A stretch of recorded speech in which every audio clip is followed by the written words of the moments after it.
जो जथेदार या सिंह साहबान जो फैसला कर देते हैं तो वो माना जाता है सारों को, तो हमें लगता है कि सभी को वो मानना चाहिए था जो उन्होंने कहा। और हमें लगता है उन्होंने कुछ गलत नहीं किया था, उन्होंने सब कुछ देख के परख के ही किया था, और यही उन्होंने बोला था कि हमने देख परख के ही माफ़ीनामा कर रहे हैं। जो जथेदार या सिंह साहबान जो फैसला कर देते हैं तो वो माना जाता है सारों को, तो हमें लगता है कि सभी को वो मानना चाहिए था जो उन्होंने कहा। और हमें लगता है उन्होंने कुछ गलत नहीं किया था, उन्होंने सब कुछ देख के परख के ही किया था, और यही उन्होंने बोला था कि हमने देख परख के ही माफ़ीनामा कर रहे हैं। MHG ब्रांड वाले जल्दी ही लॉन्च करने वाले हैं, सुई से लेके हाथी तक, यानी घर का सारा सामान। आप हमें ब्रांड एम्बेसडर बनाने आए हो, हमने कहा तो फिर आपको पहले ये श्योर करना होगा कि आप क्वालिटी नंबर 1 देंगे। कहने लगे गुरुजी वायदा करते हैं कि जो क्वालिटी कहेंगे वही क्वालिटी देंगे, तो हमें लिखित में चाहिए, तो उन्होंने ये लिखित में हमें दिया। और ऑर्गेनिक यानी super duper quality number 1 quality ला रहे हैं, और सारे प्योर प्रोडक्ट आने वाले हैं। जो लिफाफे के बाहर होगा मजमून भी वही होगा। MHG ब्रांड वाले जल्दी ही लॉन्च करने वाले हैं, सुई से लेके हाथी तक, यानी घर का सारा सामान। आप हमें ब्रांड एम्बेसडर बनाने आए हो, हमने कहा तो फिर आपको पहले ये श्योर करना होगा कि आप क्वालिटी नंबर 1 देंगे। कहने लगे गुरुजी वायदा करते हैं कि जो क्वालिटी कहेंगे वही क्वालिटी देंगे, तो हमें लिखित में चाहिए, तो उन्होंने ये लिखित में हमें दिया। और ऑर्गेनिक यानी super duper quality number 1 quality ला रहे हैं, और सारे प्योर प्रोडक्ट आने वाले हैं। जो लिफाफे के बाहर होगा मजमून भी वही होगा। एक बार फिर तो ਸਾਡੇ ਸ਼ੋਅ ਵਿੱਚ ਸਵਾਗਤ ਹੈ। ਮੇਰਾ ਫਿਰ ਤੋਂ ਸਾਥ ਦੇ ਰਹੇ ਨੇ same panellist Sandeep ji Canada ਤੋਂ, ਦਿਲਰਾਜ ਜੀ ਤੇ ਸਬਦੀਸ਼ ਜੀ ਇੰਡੀਆ ਤੋਂ। ਜਿਹੜੀ ਤੁਸੀਂ ਹੁਣੇ ਵੀਡੀਓ ਦਾ ਕਲਿੱਪ ਵੇਖਿਆ ਸੀ, ਇੱਕ ਵਾਰ ਮੈਂ ਤੁਹਾਨੂੰ ਇਹ ਕਲਿੱਪ ਫਿਰ ਤੋਂ ਚਲਵਾਉਂਗਾ ਤੇ ਤੁਸੀਂ ਸੁਣ ਸਕਦੇ ਜੋ। ਪਰ ਉਸ ਤੋਂ ਪਹਿਲਾਂ ਥੋੜੀ ਜਿਹੀ ਮੈਂ ਤੁਹਾਨੂੰ ਜਾਣਕਾਰੀ ਦੇ ਦੇਣਾ ਚਾਹੁੰਦਾ ਹਾਂ ਕਿ ਗੁਰਮੀਤ ਬਾਬਾ ਰਾਮ ਰਹੀਮ ਜੀ, ਰਾਮ ਰਹੀਮ ਸਿੰਘ ਜੀ ਇਨਸਾਨ ਜਿਨ੍ਹਾਂ ਨੂੰ ਕਿ ਤੁਸੀਂ ਸਾਰੇ ਹੀ ਜਾਣਦੇ ਜੋ, ਹਮੇਸ਼ਾ ਹੀ ਕੰਟਰੋਵਰਸੀਆਂ ਨਾਲ ਰਹਿੰਦੇ ਨੇ। ਕੁਝ ਬਾਬੇ ਨੇ ਇੰਡੀਆ ਦੇ ਜਿਹੜੇ ਕਿ ਕੰਟਰੋਵਰਸੀ ਸ਼ਾਇਦ ਕ੍ਰੀਏਟ ਕਰਦੇ ਨੇ ਜਾਂ ਕ੍ਰੀਏਟ ਹੋ ਜਾਂਦੀ ਆ, ਪਰ ਹਮੇਸ਼ਾ ਨਿਊਜ਼ ਚ ਰਹਿੰਦੇ ਨੇ। ਆਈ ਥਿੰਕ ਮਹੀਨੇ ਦੀ ਇੱਕ ਨਿਊਜ਼ ਦੇਣਾ ਬਾਬਿਆਂ ਦੀ ਪੱਕੀ ਆ। ਬਾਬਾ ਰਾਮ ਰਹੀਮ ਹੋ ਗਏ, ਦੂਜੇ ਪਾਸੇ ਆਪਣੇ ਬਾਬਾ ਰਾਮਦੇਵ ਜੀ ਹੋ ਗਏ। ਪਰ ਜਿਹੜੀ ਹੁਣ ਤੁਹਾਨੂੰ ਅਸੀਂ ਕਲਿੱਪ ਵਿਖਾਇਆ ਸੀ ਇੱਕ ਇੰਟਰਵਿਊ ਦਾ, ABP ਸਾਂਝਾ ਤੇ ਇੰਟਰਵਿਊ ਹੋਈ ਆ ਗੁਰਮੀਤ ਬਾਬਾ ਰਾਮ ਰਹੀਮ ਜੀ ਦੀ। ਇੰਟਰਵਿਊ ਦਾ ਕਾਰਨ ਸੀ ਜਿਹੜਾ ਉਹ ਵੀ ਬੜਾ ਇੰਟਰਸਟਿੰਗ ਆ। ਉਹ ਚ ਬਾਬਾ ਰਾਮ ਰਹੀਮ ਨੇ ਇੱਕ ਹੁਣ ਆਪਣੀ ਬ੍ਰਾਂਡ ਜਿਹੜੀ ਆ ਫੂਡਸ ਦੀ ਲਾਂਚ ਕਰਤੀ ਆ, ਜਿੱਥੇ ਕਿ ਉਹ ਆਪਣੇ ਫੂਡਸ ਵੇਚਣਗੇ। ਜਿਸ ਤਰ੍ਹਾਂ ਪਤੰਜਲੀ ਜੋ ਬਾਬਾ ਰਾਮ ਰਹੀਮ ਦੀ ਬ੍ਰਾਂਡ ਚੱਲਦੀ ਆ ਨੂਡਲਸ ਦੀ, ਹੋਰ ਕਈ ਚੀਜ਼ਾਂ ਦੀ, ਉਦਾਂ ਹੀ ਗੁਰਮੀਤ ਬਾਬਾ ਰਾਮ ਰਹੀਮ ਨੇ ਇੱਕ ਬ੍ਰਾਂਡ ਲਾਂਚ ਕਰਤੀ ਆ। ਉਹਦੇ ਵਾਸਤੇ ਇੰਟਰਵਿਊ ਦੇਣ ਦੇ ਦੌਰਾਨ ਜਦੋਂ ABP ਸਾਂਝਾ ਦੇ ਰਿਪੋਰਟਰ ਨੇ ਉਹਨਾਂ ਕੋਲ ਕੁਝ ਸਵਾਲ ਪੁੱਛੇ, ਉਦੋਂ ਉਹਨਾਂ ਨੇ ਇਹ ਕਮੈਂਟ, ਇਹ ਗੱਲਾਂ ਕਹੀਆਂ ਸੀ। ਤੇ ਸਭ ਤੋਂ ਪਹਿਲਾਂ ਤਾਂ ਸੰਦੀਪ ਸਿੰਘ ਜੀ, ਮੈਂ ਤੁਹਾਨੂੰ ਚਾਹੂੰਗਾ ਕਿ ਤੁਹਾਡੇ ਇਨੀਸ਼ੀਅਲ ਕਮੈਂਟ ਇਸ ਕਮੈਂਟ ਉੱਤੇ। हाँ देखो जी, बाबा रामदेव लिए खतरा खड़ा हो गया आ। ब्रांड वर्सेस ब्रांड लड़ाई आ। ਹੁਣ ਨਵਾਂ ਬ੍ਰਾਂਡ ਆ ਗਿਆ ਤੇ ਉਹਦੀ ਮਾਰਕੀਟ ਘਟੂਗੀ। ਚਲੋ ਇਹ ਇੱਕ ਪੱਖ ਹੈ। ਦੂਸਰਾ ਜਿਹੜਾ ਮੇਨ ਪੁਆਇੰਟ ਹੈਗਾ ਉਹ ਹੈਗਾ ਬਾਬਾ ਰਾਮ ਰਹੀਮ ਵੱਲੋਂ ਜਿੰਨੀਆਂ ਵੀ ਕੰਟਰੋਵਰਸੀਜ਼ ਨੇ, ਉਸ ਕਾਫੀ ਹੱਦ ਤੱਕ ਇਹੋ ਜਿਹੀਆਂ ਕੰਟਰੋਵਰਸੀਜ਼ ਨੇ ਜਿਸ ਦੇ ਵਿੱਚ ਕਿਸੇ ਨਾ ਕਿਸੇ ਧਰਮ ਨੂੰ ਉਹਨਾਂ ਨੇ ਟਾਰਗੇਟ ਕੀਤਾ ਆ ਅਤੇ ਲੋਕਾਂ ਦੀਆਂ ਧਾਰਮਿਕ ਭਾਵਨਾਵਾਂ ਨੂੰ ਠੇਸ ਪਹੁੰਚਾਉਣ ਦੀ ਕੋਸ਼ਿਸ਼ ਕੀਤੀ ਹੈਗੀ ਆ। ਇਸ ਦੇ ਵਿੱਚ ਕਈ ਤਰ੍ਹਾਂ ਦੀਆਂ ਗੱਲਾਂ ਬਾਤਾਂ ਨੇ। ਜਿਸ ਤਰੀਕੇ ਨਾਲ ਬਾਬਾ ਰਾਮ ਰਹੀਮ ਇਹ ਗੱਲ ਵੀ ਕਹਿ ਚੁੱਕਾ ਆ ਕਿ ਅਕਾਲ ਤਖਤ ਸੁਪਰੀਮ ਆ ਅਤੇ ਉਹਨਾਂ ਦੀ ਗੱਲ ਹਰ ਕਿਸੇ ਨੂੰ ਮੰਨਣੀ ਚਾਹੀਦੀ ਆ। ਅਸੀਂ ਇਸ ਗੱਲ ਨਾਲ ਬਿਲਕੁਲ ਸਹਿਮਤ ਹਾਂ। ਤਾਈਓ ਤਾਂ ਅਸੀਂ ਇਹ ਕੁਐਸਚਨ ਇਹਦੇ ਅੱਗੇ ਖੜਾ ਕਰਦੇ ਹਾਂ ਬਾਬਾ ਰਾਮ ਰਹੀਮ ਅੱਗੇ ਕਿ 2007 ਦੇ ਵਿੱਚ ਤਲਵੰਡੀ ਸਾਬੋ ਦੇ ਵਿੱਚ ਜਦੋਂ ਇੱਕ ਵੱਡੀ ਇਕੱਤਰਤਾ ਹੋਈ ਸੀ, ਜਿਸ ਦੇ ਵਿੱਚ 50 ਸਿੰਘ ਸਾਹਿਬਾਨ ਨੇ ਇਹਦਾ ਬਾਈਕਾਟ ਕਰਨ ਦਾ ਅਤੇ ਇਹਦੇ ਡੇਰਿਆਂ ਨੂੰ ਪੰਜਾਬ 'ਚ ਬੰਦ ਕਰਨ ਦਾ ਹੁਕਮ ਸੁਣਾਇਆ ਸੀ। ਉਸ ਹੁਕਮ ਨੂੰ ਬਾਬਾ ਰਾਮ ਰਹੀਮ ਨੇ ਕਿਉਂ ਨਹੀਂ ਲਾਗੂ ਕੀਤਾ? ਅਗਰ ਉਹ ਬਾਕੀਆਂ ਨੂੰ ਉਪਦੇਸ਼ ਕਰਦੇ ਨੇ ਕਿ ਸਾਰਿਆਂ ਨੂੰ ਅਕਾਲ ਤਖਤ ਸਾਹਿਬ ਦਾ ਫਰਮਾਨ ਮੰਨਣਾ ਚਾਹੀਦਾ ਹੈ, ਤੇ ਇਹਨਾਂ ਨੇ ਆਪਣੇ ਜੀਵਨ ਦੇ ਵਿੱਚ ਉਹ ਜੋ ਉਪਦੇਸ਼ ਦੇ ਰਹੇ ਨੇ ਉਹਨੂੰ ਆਪਣੇ ਉੱਤੇ ਕਿਉਂ ਨਹੀਂ ਅਪਣਾਇਆ? ਦੂਸਰੀ ਗੱਲ, ਜਿਸ ਜਗ੍ਹਾ ਦੇ ਉੱਤੇ ਉਸ ਹੁਕਮ ਦੀ ਗੱਲ ਕਰਨਾ ਚਾਹ ਰਹੇ ਨੇ, ਅਗਰ ਉਹ ਇਹਨਾਂ ਦੇ ਬੈਨੀਫਿਟ 'ਚ ਜਾ ਰਿਹਾ ਸੀਗਾ ਤੇ ਉਹ ਇਹ ਮੰਨਣ ਉੱਤੇ ਇਹ ਲੋਕਾਂ ਨੂੰ ਉਪਦੇਸ਼ ਦੇ ਰਹੇ ਨੇ ਕਿ ਹਾਂ ਉਹ ਮੰਨਣਾ ਚਾਹੀਦਾ ਸੀ। ਪਰ ਜਿੱਥੇ ਐਕਚੁਅਲ ਦੇ ਵਿੱਚ ਇਹਨੂੰ ਅਮਲੀ ਜਾਮਾ ਪਹਿਨਾਉਣ ਦੀ ਲੋੜ ਸੀ, ਉੱਥੇ ਇਹਨਾਂ ਨੇ ਪਹਿਨਾਇਆ ਨਹੀਂ ਅਤੇ ਪੰਜਾਬ ਦੇ ਵਿੱਚ ਇੰਨਾ ਖੂਨ ਖਰਾਬਾ ਹੋਇਆ ਇੰਨੇ ਸਿੰਘਾਂ ਦੀਆਂ ਸ਼ਹਾਦਤਾਂ ਹੋਈਆਂ, ਇੰਨੇ ਸਿੰਘਾਂ ਨੂੰ ਜੇਲਾਂ ਹੋਈਆਂ, ਉਹਦੇ ਲਈ ਅਗਰ ਇਹ ਸੱਚੀ ਸੰਤ ਸੀਗੇ, ਅਗਰ ਇਹਨਾਂ ਦੇ ਵਿੱਚ ਸੱਚੀ ਇਨਸਾਨੀ ਰੂਪ ਦੇ ਵਿੱਚ, ਇਨਸਾਨੀ ਤੌਰ ਦੇ ਉੱਤੇ ਹਿਊਮੈਨਿਟੀ ਨਾਲ ਪਿਆਰ ਸੀ, ਤੇ ਇਹਨਾਂ ਨੂੰ ਆਪ ਅੱਗੇ ਵਧਣਾ ਚਾਹੀਦਾ ਸੀ, ਇੱਕ ਸਟੈਪ ਫਾਰਵਰਡ ਆਉਣਾ ਚਾਹੀਦਾ ਸੀ ਅਤੇ ਉਸ ਖੂਨ ਖਰਾਬੇ ਨੂੰ ਰੋਕਣ ਵਾਸਤੇ ਥੋੜਾ ਜਿਹਾ ਬਲੀਦਾਨ ਕਰਨਾ ਚਾਹੀਦਾ ਸੀ, ਜੋ ਕਿ ਇਹਨਾਂ ਨੇ ਨਹੀਂ ਕੀਤਾ। ਮੈਂ ਸਮਝਦਾ ਹਾਂ ਕਿ ਇਸ ਸਟੇਟਮੈਂਟ ਤੋਂ ਇੱਕ ਚੀਜ਼ ਤਾਂ ਸਿੱਧ ਹੁੰਦੀ ਆ ਕਿ ਬਾਬਾ ਰਾਮ ਰਹੀਮ ਕਹਿਣੀ ਤੇ ਕਥਨੀ ਦੇ ਬਿਲਕੁਲ ਉਲਟ ਨੇ ਅਤੇ ਆਪਣੇ ਬਿਆਨਾਂ ਦੇ ਵਿੱਚ ਉਹ ਹੁਣ ਉਲਝ ਰਹੇ ਨੇ, ਕਿਉਂਕਿ 2007 ਦੇ ਵਿੱਚ ਅਕਾਲ ਤਖਤ ਸਾਹਿਬ ਦੇ ਫਰਮਾਨ ਦੇ ਉਲਟ ਜਾ ਕੇ ਡੇਰੇ ਖੁੱਲੇ ਰੱਖੇ ਤੇ ਅੱਜ ਅਕਾਲ ਤਖਤ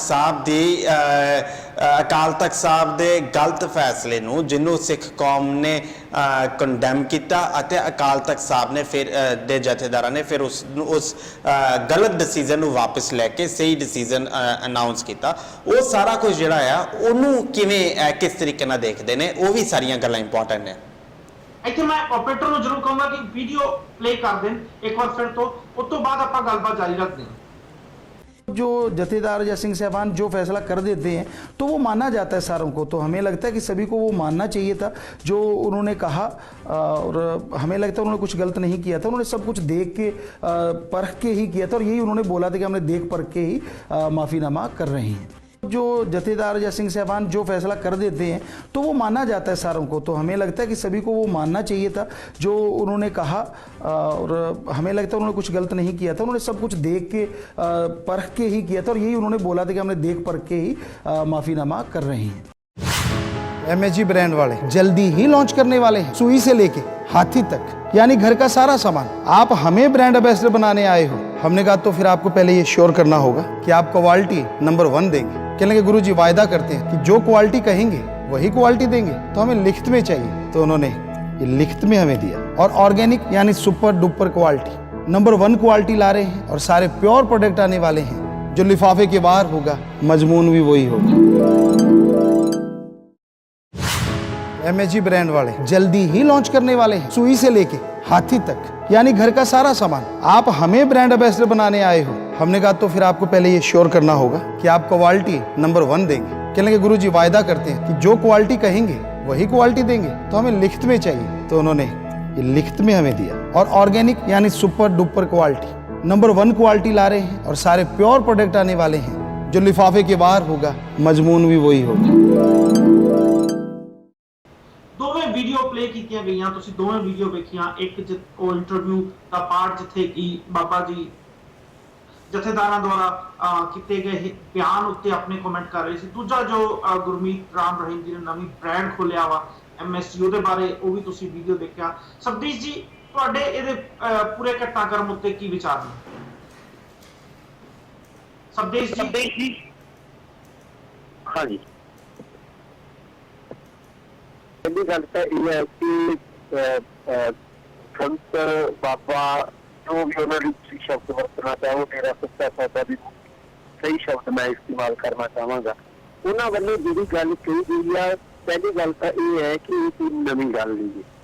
ਜਿਨ੍ਹਾਂ ਦਿਨਾਂ ਦੇ ਵਿੱਚ ਮਾਫੀ ਵਾਲਾ ਵਿਵਾਦ ਬਹੁਤ ਵੱਡੀ ਪੱਧਰ ਉੱਤੇ ਹਵਾ ਲੈ ਚੁੱਕਾ ਸੀ, ਉਹਨਾਂ ਦਿਨਾਂ ਦੇ ਵਿੱਚ ਵੀ ਉਹਨਾਂ ਨੇ ਇੱਕ ਬਿਆਨ ਦਿੱਤਾ ਸੀ ਕਿ ਧਾਰਮਿਕ ਫੈਸਲੇ ਇੱਕ ਵਾਰ ਹੁੰਦੇ ਨੇ ਤੇ ਫਿਰ ਉਹ ਅਪਲਾਈ ਹੁੰਦੇ ਨੇ।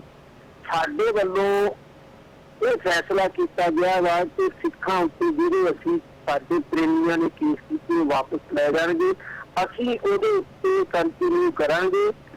ਤੇ ਅਕਾਲ ਤਖਤ ਵੱਲੋਂ ਜੇ ਫੈਸਲਾ ਵਾਪਸ ਲਿਆ ਗਿਆ ਵਾ ਤਾਂ ਇਹ ਧਰਮ ਦੀ ਤੋਹੀਨ ਹੈ ਤੇ ਧਰਮ ਦੀ ਮਰਿਆਦਾ ਦੇ ਮੁਤਾਬਕ ਇਹ ਵਾਪਸੀ ਜਿਹੜੀ ਆ ਇਹ ਗਲਤ ਹੈ। ਇਸ ਕਰਕੇ ਉਹਨਾਂ ਦੀ ਇਹ ਗੱਲ ਕੋਈ ਨਵੀਂ ਨਹੀਂ ਹੈ।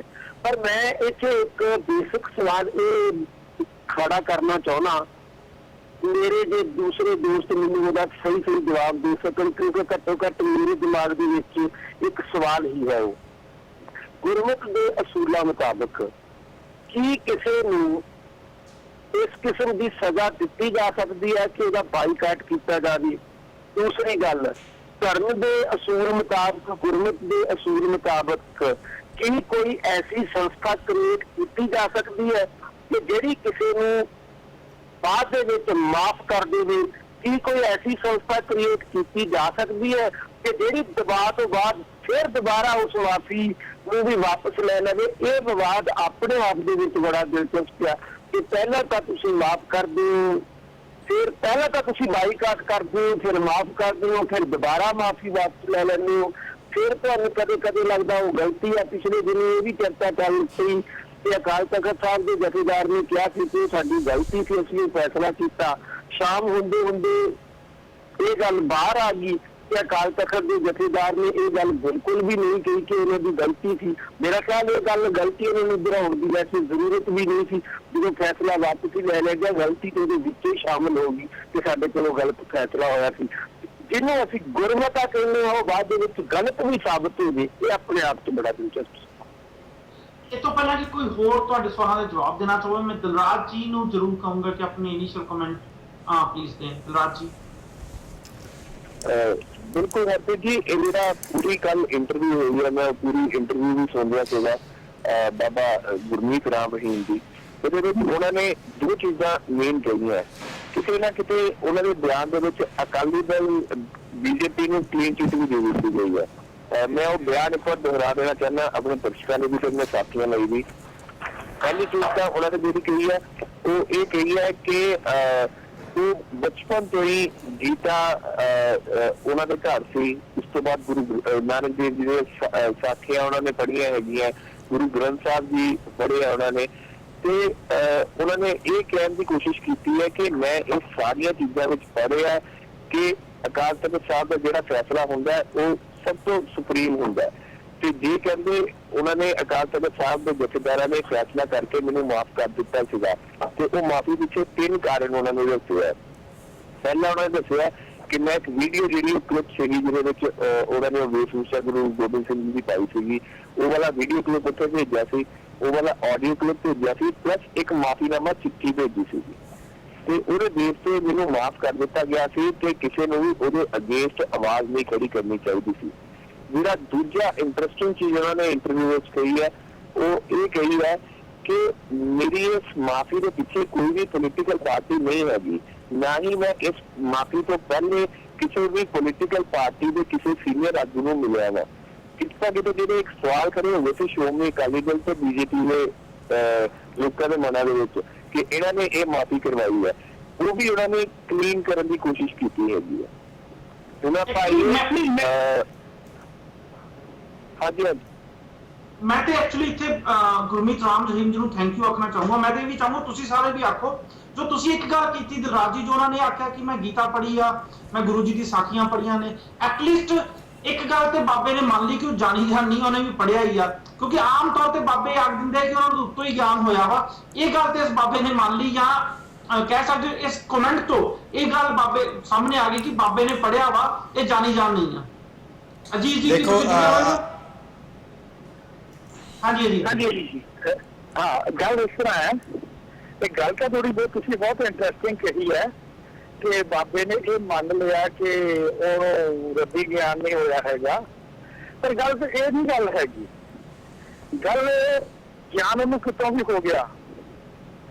ਜੇ ਉਹਨੇ ਵਾਕਿਆ ਹੀ ਇਸ ਤਰ੍ਹਾਂ ਦੀਆਂ ਕਲਿੱਪਿੰਗਸ ਦੱਸੀਆਂ ਨੇ ਤੇ ਉਸ ਤੋਂ ਬਾਅਦ ਉਹਨੂੰ ਮਾਫ ਕੀਤਾ ਗਿਆ ਹੈ ਔਰ ਉਹ ਲਿਖਤੀ ਮਾਫੀਨਾਮਾ, ਉਦੋਂ ਇੱਕ ਗੱਲ ਜ਼ਰੂਰੀ ਸੀ ਅਕਾਲ ਤਖਤ ਵੱਲੋਂ ਕਿ ਜਦੋਂ ਇਹ ਗੱਲ ਬਹੁਤ ਮੁੱਦਾ ਸਿੱਖ ਸੰਗਤਾਂ ਦੇ ਵਿੱਚ, ਦੇਖੋ ਸੰਗਤ ਨੂੰ ਸਭ ਤੋਂ ਉੱਤੇ ਰੱਖਿਆ ਮਹਾਰਾਜ ਨੇ, ਕਿ ਜੇ ਸਿੱਖ ਸੰਗਤਾਂ ਦੇ ਵਿੱਚ ਇਹ ਗੱਲ ਬਹੁਤ ਜ਼ਿਆਦਾ ਚੱਲੀ ਸੀ ਕਿ ਇਹਨਾਂ ਨੂੰ ਕਿਸ ਆਧਾਰ ਤੇ ਮਾਫ ਕੀਤਾ ਗਿਆ, ਉਹ ਚੀਜ਼ ਉਦੋਂ ਹੀ ਸਾਹਮਣੇ ਆਉਣੀ ਚਾਹੀਦੀ ਸੀ।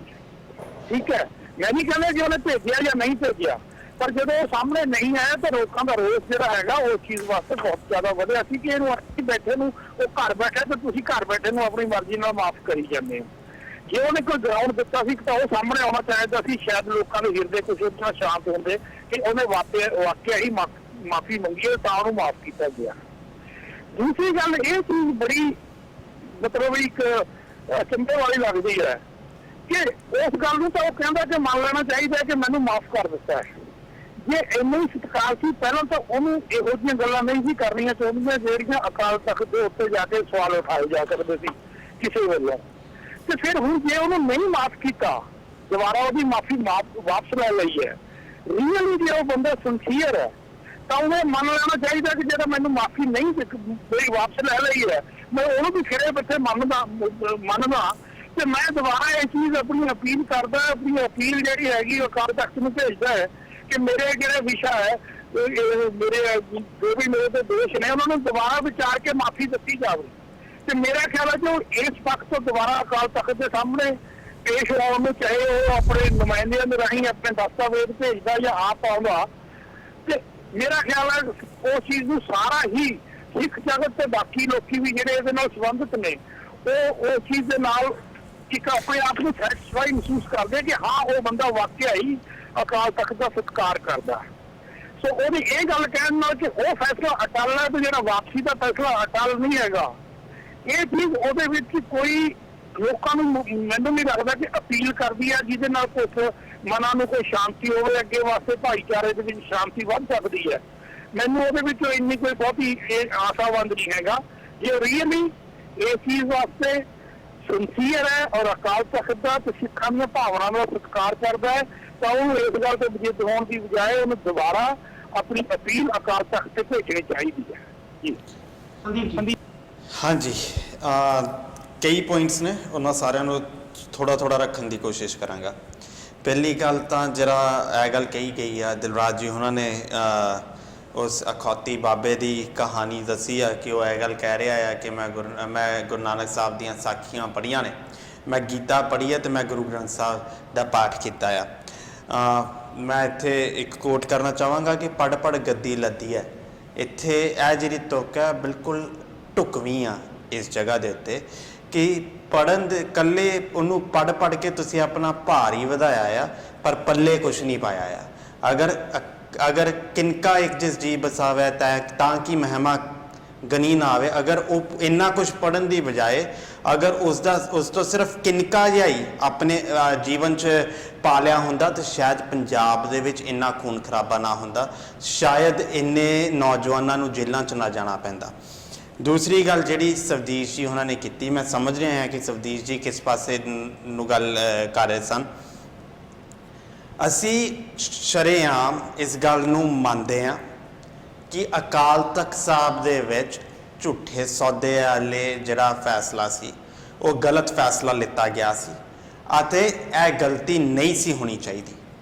ਪਰ ਜਦੋਂ ਇਹ ਗਲਤੀ ਹੋਈ ਆ ਤੇ ਅਸੀਂ ਇਹਨੂੰ ਮੰਨਣ ਤੋਂ ਇਨਕਾਰੀ ਨਹੀਂ ਆ ਤੇ ਅਸੀਂ ਇਸ ਚੀਜ਼ ਤੋਂ ਭੱਜਦੇ ਨਹੀਂ ਆ, ਪਰ ਇਹਦੇ ਨਾਲ ਹੀ ਅਸੀਂ ਅਕਾਲ ਤਖਤ ਸਾਹਿਬ ਦਾ ਸਤਿਕਾਰ ਤੇ ਜਿਹੜੀ ਮਰਿਆਦਾ ਆ ਉਸ ਨੂੰ ਭਲੀ ਭਾਂਤੀ ਆਪਣੇ ਜੀਵਨ ਦੇ ਵਿੱਚ ਅਪਣਾਉਣ ਲਈ ਤਿਆਰ ਆ। ਜਿਹੜੀ ਮਰਿਆਦਾ ਆ ਰਾਤ ਮਰਿਆਦਾ ਦੇ ਵਿੱਚ ਉਸ 'ਚ ਸਾਨੂੰ ਹੁਕਮ ਆ ਕਿ ਅਸੀਂ ਅਕਾਲ ਤਖਤ ਸਾਹਿਬ ਦੇ ਜਥੇਦਾਰਾਂ ਦਾ ਫਰਮਾਨ ਮੰਨਣਾ ਆ। ਹਾਂ, ਇਹਦੇ ਨਾਲ ਹੀ ਕਿ ਜਿਹੜੇ ਜਥੇਦਾਰ ਨੇ ਉਹਨਾਂ ਤੋਂ ਵੀ ਉੱਪਰ ਸੰਗਤ ਆਉਂਦੀ ਹੈਗੀ ਹੈ ਤੇ ਜਦੋਂ ਸੰਗਤ ਦਾ ਦਬਾਅ ਪਿਆ ਆ ਉਦੋਂ ਜਥੇਦਾਰਾਂ ਨੇ ਆਪਣਾ ਫੈਸਲਾ ਬਦਲਿਆ ਆ।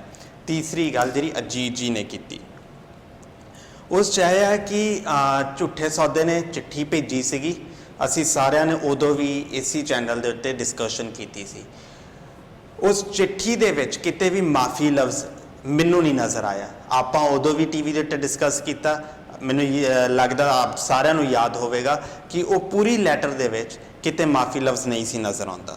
ਦੂਸਰੀ ਗੱਲ ਜਿਹੜੀ ਗੱਲ ਸੀਗੀ ਨੁਮਾਇੰਦਿਆਂ ਦੀ ਕਿ ਨੁਮਾਇੰਦੇ ਹੁਣ ਵੀ ਉਹਨੂੰ ਨਿਮਰਤਾ ਸਹਿਤ ਇਸ ਹੁਕਮ ਨੂੰ ਮੰਨਣਾ ਚਾਹੀਦਾ ਤੇ ਬਾਲੀ ਗੱਲ ਹੈਗੀ ਹੈ ਤੇ ਇੱਕ ਚਿੱਠੀ ਜਾਂ ਆਪਣਾ ਮੈਸੇਜ ਨੁਮਾਇੰਦਿਆਂ ਦੇ ਥਰੂ ਅਕਾਲ ਤਖਤ ਸਾਹਿਬ ਪਹੁੰਚਾਉਣਾ ਚਾਹੀਦਾ। ਇੱਦਾਂ ਨਹੀਂ ਹੋ ਸਕਦਾ।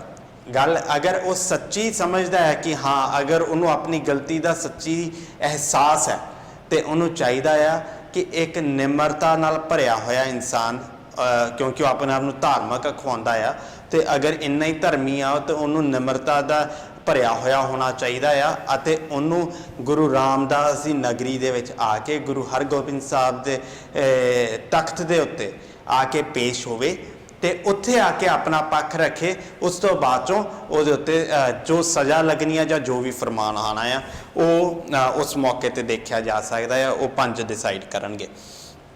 ਪਰ ਜਿੱਥੇ ਉਹਦੀ ਜਿਵੇਂ ਮੈਂ ਗੱਲ ਜਦੋਂ ਸ਼ੁਰੂ ਕੀਤੀ ਸੀ ਉਦੋਂ ਵੀ ਕਿਹਾ ਸੀ ਕਿ ਜਦੋਂ ਤੁਸੀਂ ਇੱਕ ਪਾਸੇ ਤਾਂ ਇਹ ਗੱਲ ਕਹਿ ਰਹੇ ਹੋ ਕਿ ਅਕਾਲ ਤਖਤ ਸਾਹਿਬ ਦਾ ਹੁਕਮ ਜਿਹੜਾ ਆ ਉਹ ਸੁਪਰੀਮ ਆ, ਅਗਰ ਤੁਸੀਂ ਉਸ ਸੁਪਰੀਮੈਸੀ ਨੂੰ ਮੰਨਣ ਨੂੰ ਤਿਆਰ ਹੋ ਤਾਂ ਸਭ ਤੋਂ ਪਹਿਲਾ ਸਵਾਲ ਤਾਂ 2007 ਦਾ ਖੜਾ ਹੁੰਦਾ ਆ ਕਿ 2007 ਦੇ ਵਿੱਚ ਤਲਵੰਡੀ ਸਾਬੋ ਦੇ ਵਿੱਚ ਜਦੋਂ ਐਡਾ ਵੱਡਾ ਇਕੱਠ ਹੋਇਆ ਸੀ ਉਸ ਦੇ ਵਿੱਚ ਪੰਜ ਸਿੰਘ ਸਾਹਿਬਾਨ ਨੇ ਜਿਹੜੇ ਫੈਸਲੇ ਲਿੱਤੇ ਸਨ ਜਿਸ ਦੇ ਵਿੱਚ ਇਹਨਾਂ ਦਾ ਸੋਸ਼ਲ ਬਾਈਕਾਟ ਅਤੇ ਇਹਨਾਂ ਦੇ ਉੱਤੇ ਇਹਨਾਂ ਦੇ ਡੇਰੇ ਬੰਦ ਕਰਨ ਦੀ ਗੱਲ ਜਿਹੜੀ ਆਈ ਸੀ ਉਸ ਦੇ ਵਿੱਚ ਇਹਨਾਂ ਨੇ ਆਪਣੀ ਨਿਮਰਤਾ ਕਿਉਂ ਨਹੀਂ ਦਿਖਾਈ ਉਸ ਦੇ ਵਿੱਚ ਇਹਨਾਂ ਨੇ ਅਕਾਲ ਤਖਤ ਸਾਹਿਬ ਦੇ ਫਰਮਾਨ ਨੂੰ ਕਿਉਂ ਨਹੀਂ ਮੰਨਿਆ ਅਗਰ ਇਹਨਾਂ ਨੇ ਆਪ ਹੀ ਉਹ ਫਰਮਾਨ ਮੰਨ ਲੈਂਦੇ ਅਗਰ ਆਪ ਹੀ ਡੇਰੇ ਬੰਦ ਕਰ ਲੈਂਦੇ ਸ਼ਾਇਦ ਅੱਜ ਉਹਨਾਂ ਮਾਵਾਂ ਦੇ ਪੁੱਤ ਨਾ ਸ਼ਹੀਦ ਹੁੰਦੇ ਕਿੰਨੇ ਨੌਜਵਾਨ ਮੁੰਡਿਆਂ ਨੂੰ ਜੇਲ੍ਹਾਂ ਨਾ ਕੱਟਣੀਆਂ ਪੈਂਦੀਆਂ ਸੋ ਇਹ ਸਾਰੇ ਜਿਹੜੀਆਂ ਗੱਲਾਂ ਨੇ ਇਹ ਚੀਜ਼ਾਂ ਸਿੱਧ ਕਰਦੀਆਂ ਨੇ ਇਹ ਐਵੀਡੈਂਸ ਆ ਇਹ ਸਬੂਤ ਨੇ ਕਿ ਕਹਿਣੀ ਤੇ ਕਥਨੀ ਦੇ ਵਿੱਚ ਬਹੁਤ ਵੱਡਾ ਅੰਤਰ ਆ ਇਹ ਬਾਬੇ ਕਹਿੰਦੇ ਕੁਛ ਨੇ ਕਰਦੇ ਕੁਛ ਨੇ ਐਕਚੁਅਲ ਦੇ ਵਿੱਚ ਤਾਂ ਜਿਵੇਂ ਅਸੀਂ ਅੱਗੇ ਵੀ ਇੱਕ ਵਾਰੀ ਕਿਹਾ ਸੀ ਕਿ ਇਹ ਡੇਰੇ ਜਿਹੜੇ ਨੇ ਇਹ ਇੱਕ ਕਾਰਪੋਰੇਸ਼ਨਸ ਨੇ ਇਹ ਬਿਜ਼ਨਸ ਨੇ ਇਹਨਾਂ ਨੂੰ ਜਿਸ ਤਰੀਕੇ ਦੇ ਨਾਲ ਵੀ ਇਹਨਾਂ ਦਾ ਪ੍ਰੋਡਕਟ ਜਿਸ ਤਰੀਕੇ ਨਾਲ ਵੀ ਜ਼ਿਆਦਾ ਵਿਕੂਗਾ ਉਹ ਪੈਂਤੜਾ ਵਰਤਣਗੇ थैंक यू संदीप जी पर एक क्वेश्चन है संदीप जी जो सॉरी अजीत जी या सतीश जी बोलना चाहो हाँ जी हाँ असल में मेरी अपनी राय की है तो ये है कि ये डेरे कुछ भी कारपोरेशन मंग लो ये तो है ही कि इन्होंने लोगों को इन्ना तान आ जाता है लोग पिछे लग जाते हैं मान सत्कार चाहे वो आप कह लिए कि वो जानकार नहीं या ना जानकार नहीं उस तो बाद फिर इन्होंने जी पॉलिटिशियन जुड़ना ये बहुत विवादता उन्होंने कारणों करके आ जाते हैं कि इन्होंने पिछे लोग ने वो किधर जाएंगे किधर भुगतणगे वो चीज़ां उहदे विच मैटर करन लग जांदियां ने पर जिहड़ा खून मुद्दा है वो बिल्कुल मैं संदीप जी नाल इस गल्लों सहमत हाँ कि जो बंदा रीयली मनुखता की सेवा करनी चाहता है और वो देखना चाहता है कि हाँ मेरा इस विवाद के नाल सिख संगत के नाल विवाद के नाल लोगों को मुश्किल हो रही है जाना गई ने विवाद पैंदा समाज के विच तां उहनूं बिल्कुल जे रीयली सत्कार करता है ये गल नाल मैं सहमत हाँ कि वो ओपनली अकाल तख्त से पेश हो के उत्थों अपना माफीनामा जिवें एक श्रद्धालु आदमी लैंदा जे वो लै जाए मेरा ख्याल सिख संगत विच उहदा कद बुत भी बहुत बढ़ेगा और विवाद भी जिहड़ा हैगा जिहड़ा कदे भी कोई खूनी रूप भी धार कर जाता मारू रूप धारण कर जाता उस विवाद तो जिहड़ी हैगी घट्टो घट इस खिते की मनुखता जिहड़ी हैगी अपनी हरियाणे पंजाब की इसका बहुत बड़ा फायदा हो जाऊगा सो रीयली जे वो संत है तो उहदे कोई इन्नी कोई निमरता होनी चाहिए है तो मेरा ख्याल है उस निमरता नाल वो अपना कद भी उच्चा कर लेगा इस डिबेट ਨੂੰ ਮੈਂ ਦੋ ਪਾਰਟ ਕਰਨਾ ਚਾਹੁੰਦਾ ਇੱਕ ਜਿਹੜੀ ਬਾਬੇ ਨੇ ਨਵੀਂ ਬ੍ਰਾਂਡ ਲਾਂਚ ਕੀਤਾ ਉਹਦੇ ਬਾਰੇ ਵੀ ਗੱਲਬਾਤ ਕਰਨਾ ਚਾਹੁੰਦਾ ਜੇ ਕੋਈ ਹੋਰ ਪਹਿਲੇ ਜੋ ਵੀਡੀਓ ਖਾਈ ਸੋ ਤੇ ਕਮੈਂਟ ਕਰਨਾ ਚਾਹੁੰਦਾ please go ahead Raj ji ਜੇ ਕੋਈ ਹੋਰ ਗੱਲ ਐਡ ਕਰਨਾ हाँ फिर रिपीट करता हूँ तीन सवाल करते हैं मैं सवाल किया कि गुरुपुर से मर्यादा के मुताबिक किसी बंदे गुनाहगार कह देना बाईकाट कर देने का सजा देना किसी बंदे को माफ कर देना तो फिर माफी वापस ले जाना गुरमते का गलती की शक्ल अख्तियार कर जाना ये गुर मर्यादा के प्रसंग में अर्थ रखता सिख इतिहास के मुताबिक 4 गुरु साहबान तक कोई रिवाज नहीं रहा 5वें गुरु साहबान के सवाल के उत्ते जाके जब उन्होंने अपने भरावां ने गद्दी मंगण की कोशिश की तो उदों ये सवाल उठ के सामने साडे सामने जरूर आए पर उदों भी कदे इंज उठ के सामने नहीं आए जिवें असीं अज गुरमते ने दोबारा गलती साबित करते हैं तो मेरी एक पक्की राय है कि जे अकाल तख्त से पॉलिटिक्स चलूगी तो गलत फैसले इत्थों होणगे क्योंकि इत्थे बदलियां नहीं पता सिख करार देश का कोई मता नहीं पास हो सकता इत्थे किसी दायर के हक के विच भी कोई मता पास हो सकता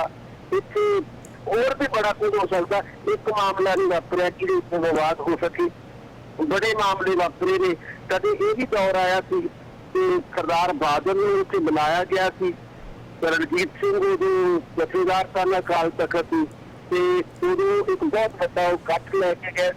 ਬਾਅਦ ਦੇ ਥੋੜੇ ਦਿਨਾਂ ਬਾਅਦ ਇਹਨਾਂ ਨੂੰ ਲਾ ਦਿੱਤਾ ਗਿਆ।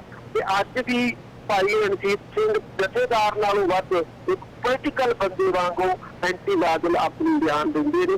ਮੈਨੂੰ ਲੱਗਦਾ ਇਹਦੇ ਪਿੱਛੇ ਪੋਲਿਟਿਕਸ ਦਾ ਕੰਮ ਕਰਦੀ, ਹੁਣ ਵੀ ਕੀਤਾ ਪੋਲਿਟਿਕਸ ਨੇ ਗੁਰਮਤਿ ਨਾਲੋਂ ਵੱਧ। ਮੈਂ ਇਸ ਤੇ ਕਮੈਂਟ ਕਰਨਾ ਚਾਹੂੰਗਾ ਜੀ ਸੰਖੇਪ ਦੇ ਵਿੱਚ ਦੇਖੋ, ਇਸ ਤਰ੍ਹਾਂ ਹੈ ਗੱਲ ਕਿ ਅਸਲ ਦੇ ਵਿੱਚ ਤਾਂ ਇਹ ਹੈ ਕਿ ਜੋ ਅਕਾਲ ਤਖਤ ਦੇ ਫੈਸਲੇ ਨੇ ਉਹ ਸਿੱਖ ਧਰਮ ਨੂੰ ਮੰਨਣ ਵਾਲੇ ਲੋਕਾਂ ਦੇ ਉੱਤੇ ਹੀ ਲਾਗੂ ਹੁੰਦੇ ਨੇ, ਉਹਨਾਂ ਵਾਸਤੇ ਹੀ ਹੁੰਦੇ ਨੇ। ਇਹ ਬਾਬਾ ਰਾਮ ਰਹੀਮ ਦੇ ਨਾਲ ਜਿਹੜਾ ਹੈਗਾ ਇਹ ਮੁੱਦਾ ਸਿੱਖ ਸੰਗਤ ਦਾ ਇਸ ਕਰਕੇ ਉੱਠਿਆ ਸੀ। ਸਿੱਖ ਸੰਗਤ ਦਾ ਉਠਾਇਆ ਮੁੱਦਾ ਅਕਾਲ ਤਖਤ ਤੇ ਗਿਆ ਸੀ ਜਦੋਂ ਉਹਨਾਂ ਨੇ 10ਵੇਂ ਪਾਤਸ਼ਾਹ ਦੀ ਰੀਸ ਕਰਨ ਦੀ ਕੋਸ਼ਿਸ਼ ਕੀਤੀ। ਉਸ ਤੋਂ ਪਹਿਲਾਂ ਇਹ ਠੀਕ ਹੈ ਕਿ ਉਹਨਾਂ ਨੂੰ ਸਿੱਖ ਚੰਗਾ ਨਹੀਂ ਸੀ ਮੰਨਦੇ ਕਿ ਉਹ ਗੱਲਾਂ ਨੂੰ ਤੋੜ ਮਰੋੜ ਕੇ ਪੇਸ਼ ਕਰਦੇ ਨੇ ਜਾਂ ਭੋਲੇ ਭਾਲੇ ਲੋਕਾਂ ਨੂੰ ਪਿੱਛੇ ਲਾਉਂਦੇ ਨੇ, ਪਰ ਇਹ ਸਿੱਖਾਂ ਦੀ ਆਪਣੀ ਰਾਏ ਹੋ ਸਕਦੀ ਸੀ। ਜਿਹੜੇ ਉਹਦੇ ਸ਼ਰਧਾਲੂ ਸੀ ਉਹਨਾਂ ਦੀ ਆਪਣੀ ਰਾਏ ਸੀ, ਉਹਦੇ ਕੋਲ ਜਾਂਦੇ ਸੀ ਤੇ ਉਹਨਾਂ ਦਾ ਹੱਕ ਸੀ ਕਿ ਉਹ ਜਾਣ। ਗੱਲ ਇੱਥੋਂ ਸ਼ੁਰੂ ਹੋਈ ਸੀ। ਤੇ ਰਹੀ ਜਿਹੜੀ ਤੁਸੀਂ ਗੱਲ ਕੀਤੀ ਹੈ ਕਿ ਇਹੋ ਜਿਹੇ ਫੈਸਲਾ ਕਿਉਂ ਹੋਏ ਨੇ, ਇਹਦੇ ਵਿੱਚ ਕੋਈ ਸ਼ੱਕ ਨਹੀਂ ਕਿ ਇਹਦੇ ਵਿੱਚ ਬਹੁਤ ਸਾਰੇ ਫੈਸਲੇ ਸਿਆਸਤ ਤੋਂ ਪ੍ਰੇਰਿਤ ਹੁੰਦੇ ਨੇ। ਇਹ ਤਾਂ ਮੁਨਕਰ ਨਹੀਂ ਹੋਇਆ ਜਾ ਸਕਦਾ। ਇਹ ਇੱਕ ਬਹੁਤ ਦੁੱਖ ਵਾਲੀ ਗੱਲ ਵੀ ਹੈਗੀ ਆ ਕਿ ਕਿੰਨੇ ਹੀ ਫੈਸਲੇ, ਚਾਹੇ ਉਹ ਦਾਇਰ ਵਾਲਾ ਸੀ, ਚਾਹੇ ਉਸ ਤੋਂ ਬਾਅਦ ਅੱਜ ਤੱਕ ਕਿੰਨੇ ਹੀ ਫੈਸਲੇ ਨੇ ਜਿਹੜੇ ਸਿਆਸਤ ਤੋਂ ਪ੍ਰੇਰਨ, ਕਿਉਂਕਿ ਐਸਜੀਪੀਸੀ ਦੇ ਉੱਤੇ ਸਿਆਸਤ ਦਾ ਅਸਰ ਹੈ ਤੇ ਉਹ ਚੀਜ਼ ਨੂੰ ਸਾਰੇ ਸਿਸਟਮ ਨੂੰ ਐਸਜੀਪੀਸੀ ਕੰਟਰੋਲ ਕਰਦੀ ਹੈ। ਤੇ ਮੁਨਕਰ ਹੋਣਾ ਕਿ ਸਿਆਸਤ ਉਹਨਾਂ ਫੈਸਲਿਆਂ ਨੂੰ ਪ੍ਰਭਾਵਿਤ ਨਹੀਂ ਕਰਦੀ, ਇਹ ਕੋਈ ਸੱਚਾਈ ਵਾਲੀ ਗੱਲ ਨਹੀਂ ਹੋਏਗੀ। ਪਰ ਹੁਣ ਤਾਂ ਅਸੀਂ ਇਹ ਚੀਜ਼ ਡਿਸਕਸ ਕਰ ਰਹੇ ਹਾਂ ਕਿ ਜੇ ਉਹ ਬੰਦਾ ਇਸ ਰੌਲੇ ਨੂੰ ਮੁਕਾਉਣਾ ਚਾਹੁੰਦਾ ਤਾਂ ਉਹਨੂੰ ਬੜੀ ਨਿਮਰਤਾ ਦੇ ਨਾਲ ਆ ਕੇ ਗੱਲ ਮੰਨ ਕੇ ਉੱਥੇ ਆ ਕੇ ਦੁਬਾਰਾ ਪੇਸ਼ ਕਰਕੇ ਗੱਲ ਨੂੰ ਨਿਬੇੜ ਲੈਣਾ ਚਾਹੀਦਾ ਹੈ। ਹੁਣ ਤਾਂ ਗੱਲ ਇਹ ਹੋ ਰਹੀ ਹੈ। ਬਾਕੀ ਇਹ ਠੀਕ ਹੈ। ਬਾਕੀ ਜਿਹੜੀ ਗੱਲ ਹੈਗੀ ਕਿ ਅਕਾਲ ਤਖਤ ਦੇ ਉੱਤੇ ਫੈਸਲੇ ਕਿਉਂ ਜਾਂਦੇ ਨੇ, ਕਿਉਂਕਿ 6ਵੇਂ ਪਾਤਸ਼ਾਹ ਨੇ ਉਹਨਾਂ ਨੂੰ ਇੱਕ ਤਖਤ ਦੇ ਤੌਰ ਤੇ ਬਣਾਇਆ। ਠੀਕ ਹੈ, ਪੋਲੀਟੀਕਲ ਸਿਸਟਮ ਦੇ ਅੰਦਰ ਸਾਰਾ ਕੁਝ ਕੰਮ ਕਰ ਰਿਹਾ, ਇੰਡੀਅਨ ਕਨਸਟੀਟਿਊਸ਼ਨ ਤੇ ਕਰ ਰਿਹਾ, ਪਰ ਜਿਹੜੇ ਸਿੱਖ ਧਰਮ ਨਾਲ ਸੰਬੰਧਿਤ ਫੈਸਲੇ ਨੇ ਉਹਨਾਂ 'ਚ ਕੀ ਠੀਕ ਹੈ ਕੀ ਗਲਤ ਹੈ, ਉਹ ਸਿੱਖਾਂ ਨੇ ਅਕਾਲ ਤਖਤ ਤੋਂ ਹੀ ਸੇਧ ਲੈਣੀ ਹੈ। ਉਹਦੇ 'ਚ ਕਈ ਵਾਰੀ ਕੋਈ ਉਲਟਾਈਆਂ ਹੋ ਜਾਂਦੀਆਂ ਨੇ ਕਿਉਂਕਿ ਉਹ ਜਥੇਦਾਰ ਵੀ ਇਨਸਾਨ ਹੈ, ਉਹਨਾਂ ਦੀ ਹੈਸੀਅਤ ਉਸ ਵਕਤ ਦੀ ਵਾਲੀ ਨਹੀਂ ਕਿ ਜਿਸਨੇ 6ਵੇਂ ਪਾਤਸ਼ਾਹ ਸ੍ਰੀ ਹਰਗੋਬਿੰਦ ਸਾਹਿਬ ਦੀ ਸੀ। ਉਹ ਹੋ ਸਕਦਾ ਉਹਨਾਂ ਦੀ ਸਿਧਾਂਤਕ ਸੋਚ ਜਾਂ ਬੌਧਿਕ ਸੋਚ ਉਸ ਪੱਧਰ ਦੀ ਨਾ ਹੋਵੇ, ਉਹ ਜਾਂਦੀਆਂ ਨੇ ਗਲਤੀਆਂ, ਇਹ 'ਚ ਕੋਈ ਸ਼ੱਕ ਨਹੀਂ। ਮੈਂ ਇਸ ਵਿੱਚ ਕੁਝ ਗੱਲਾਂ ਕਰਨੀਆਂ ਚਾਹਾਂਗਾ ਹਰਪ੍ਰੀਤ ਜੀ।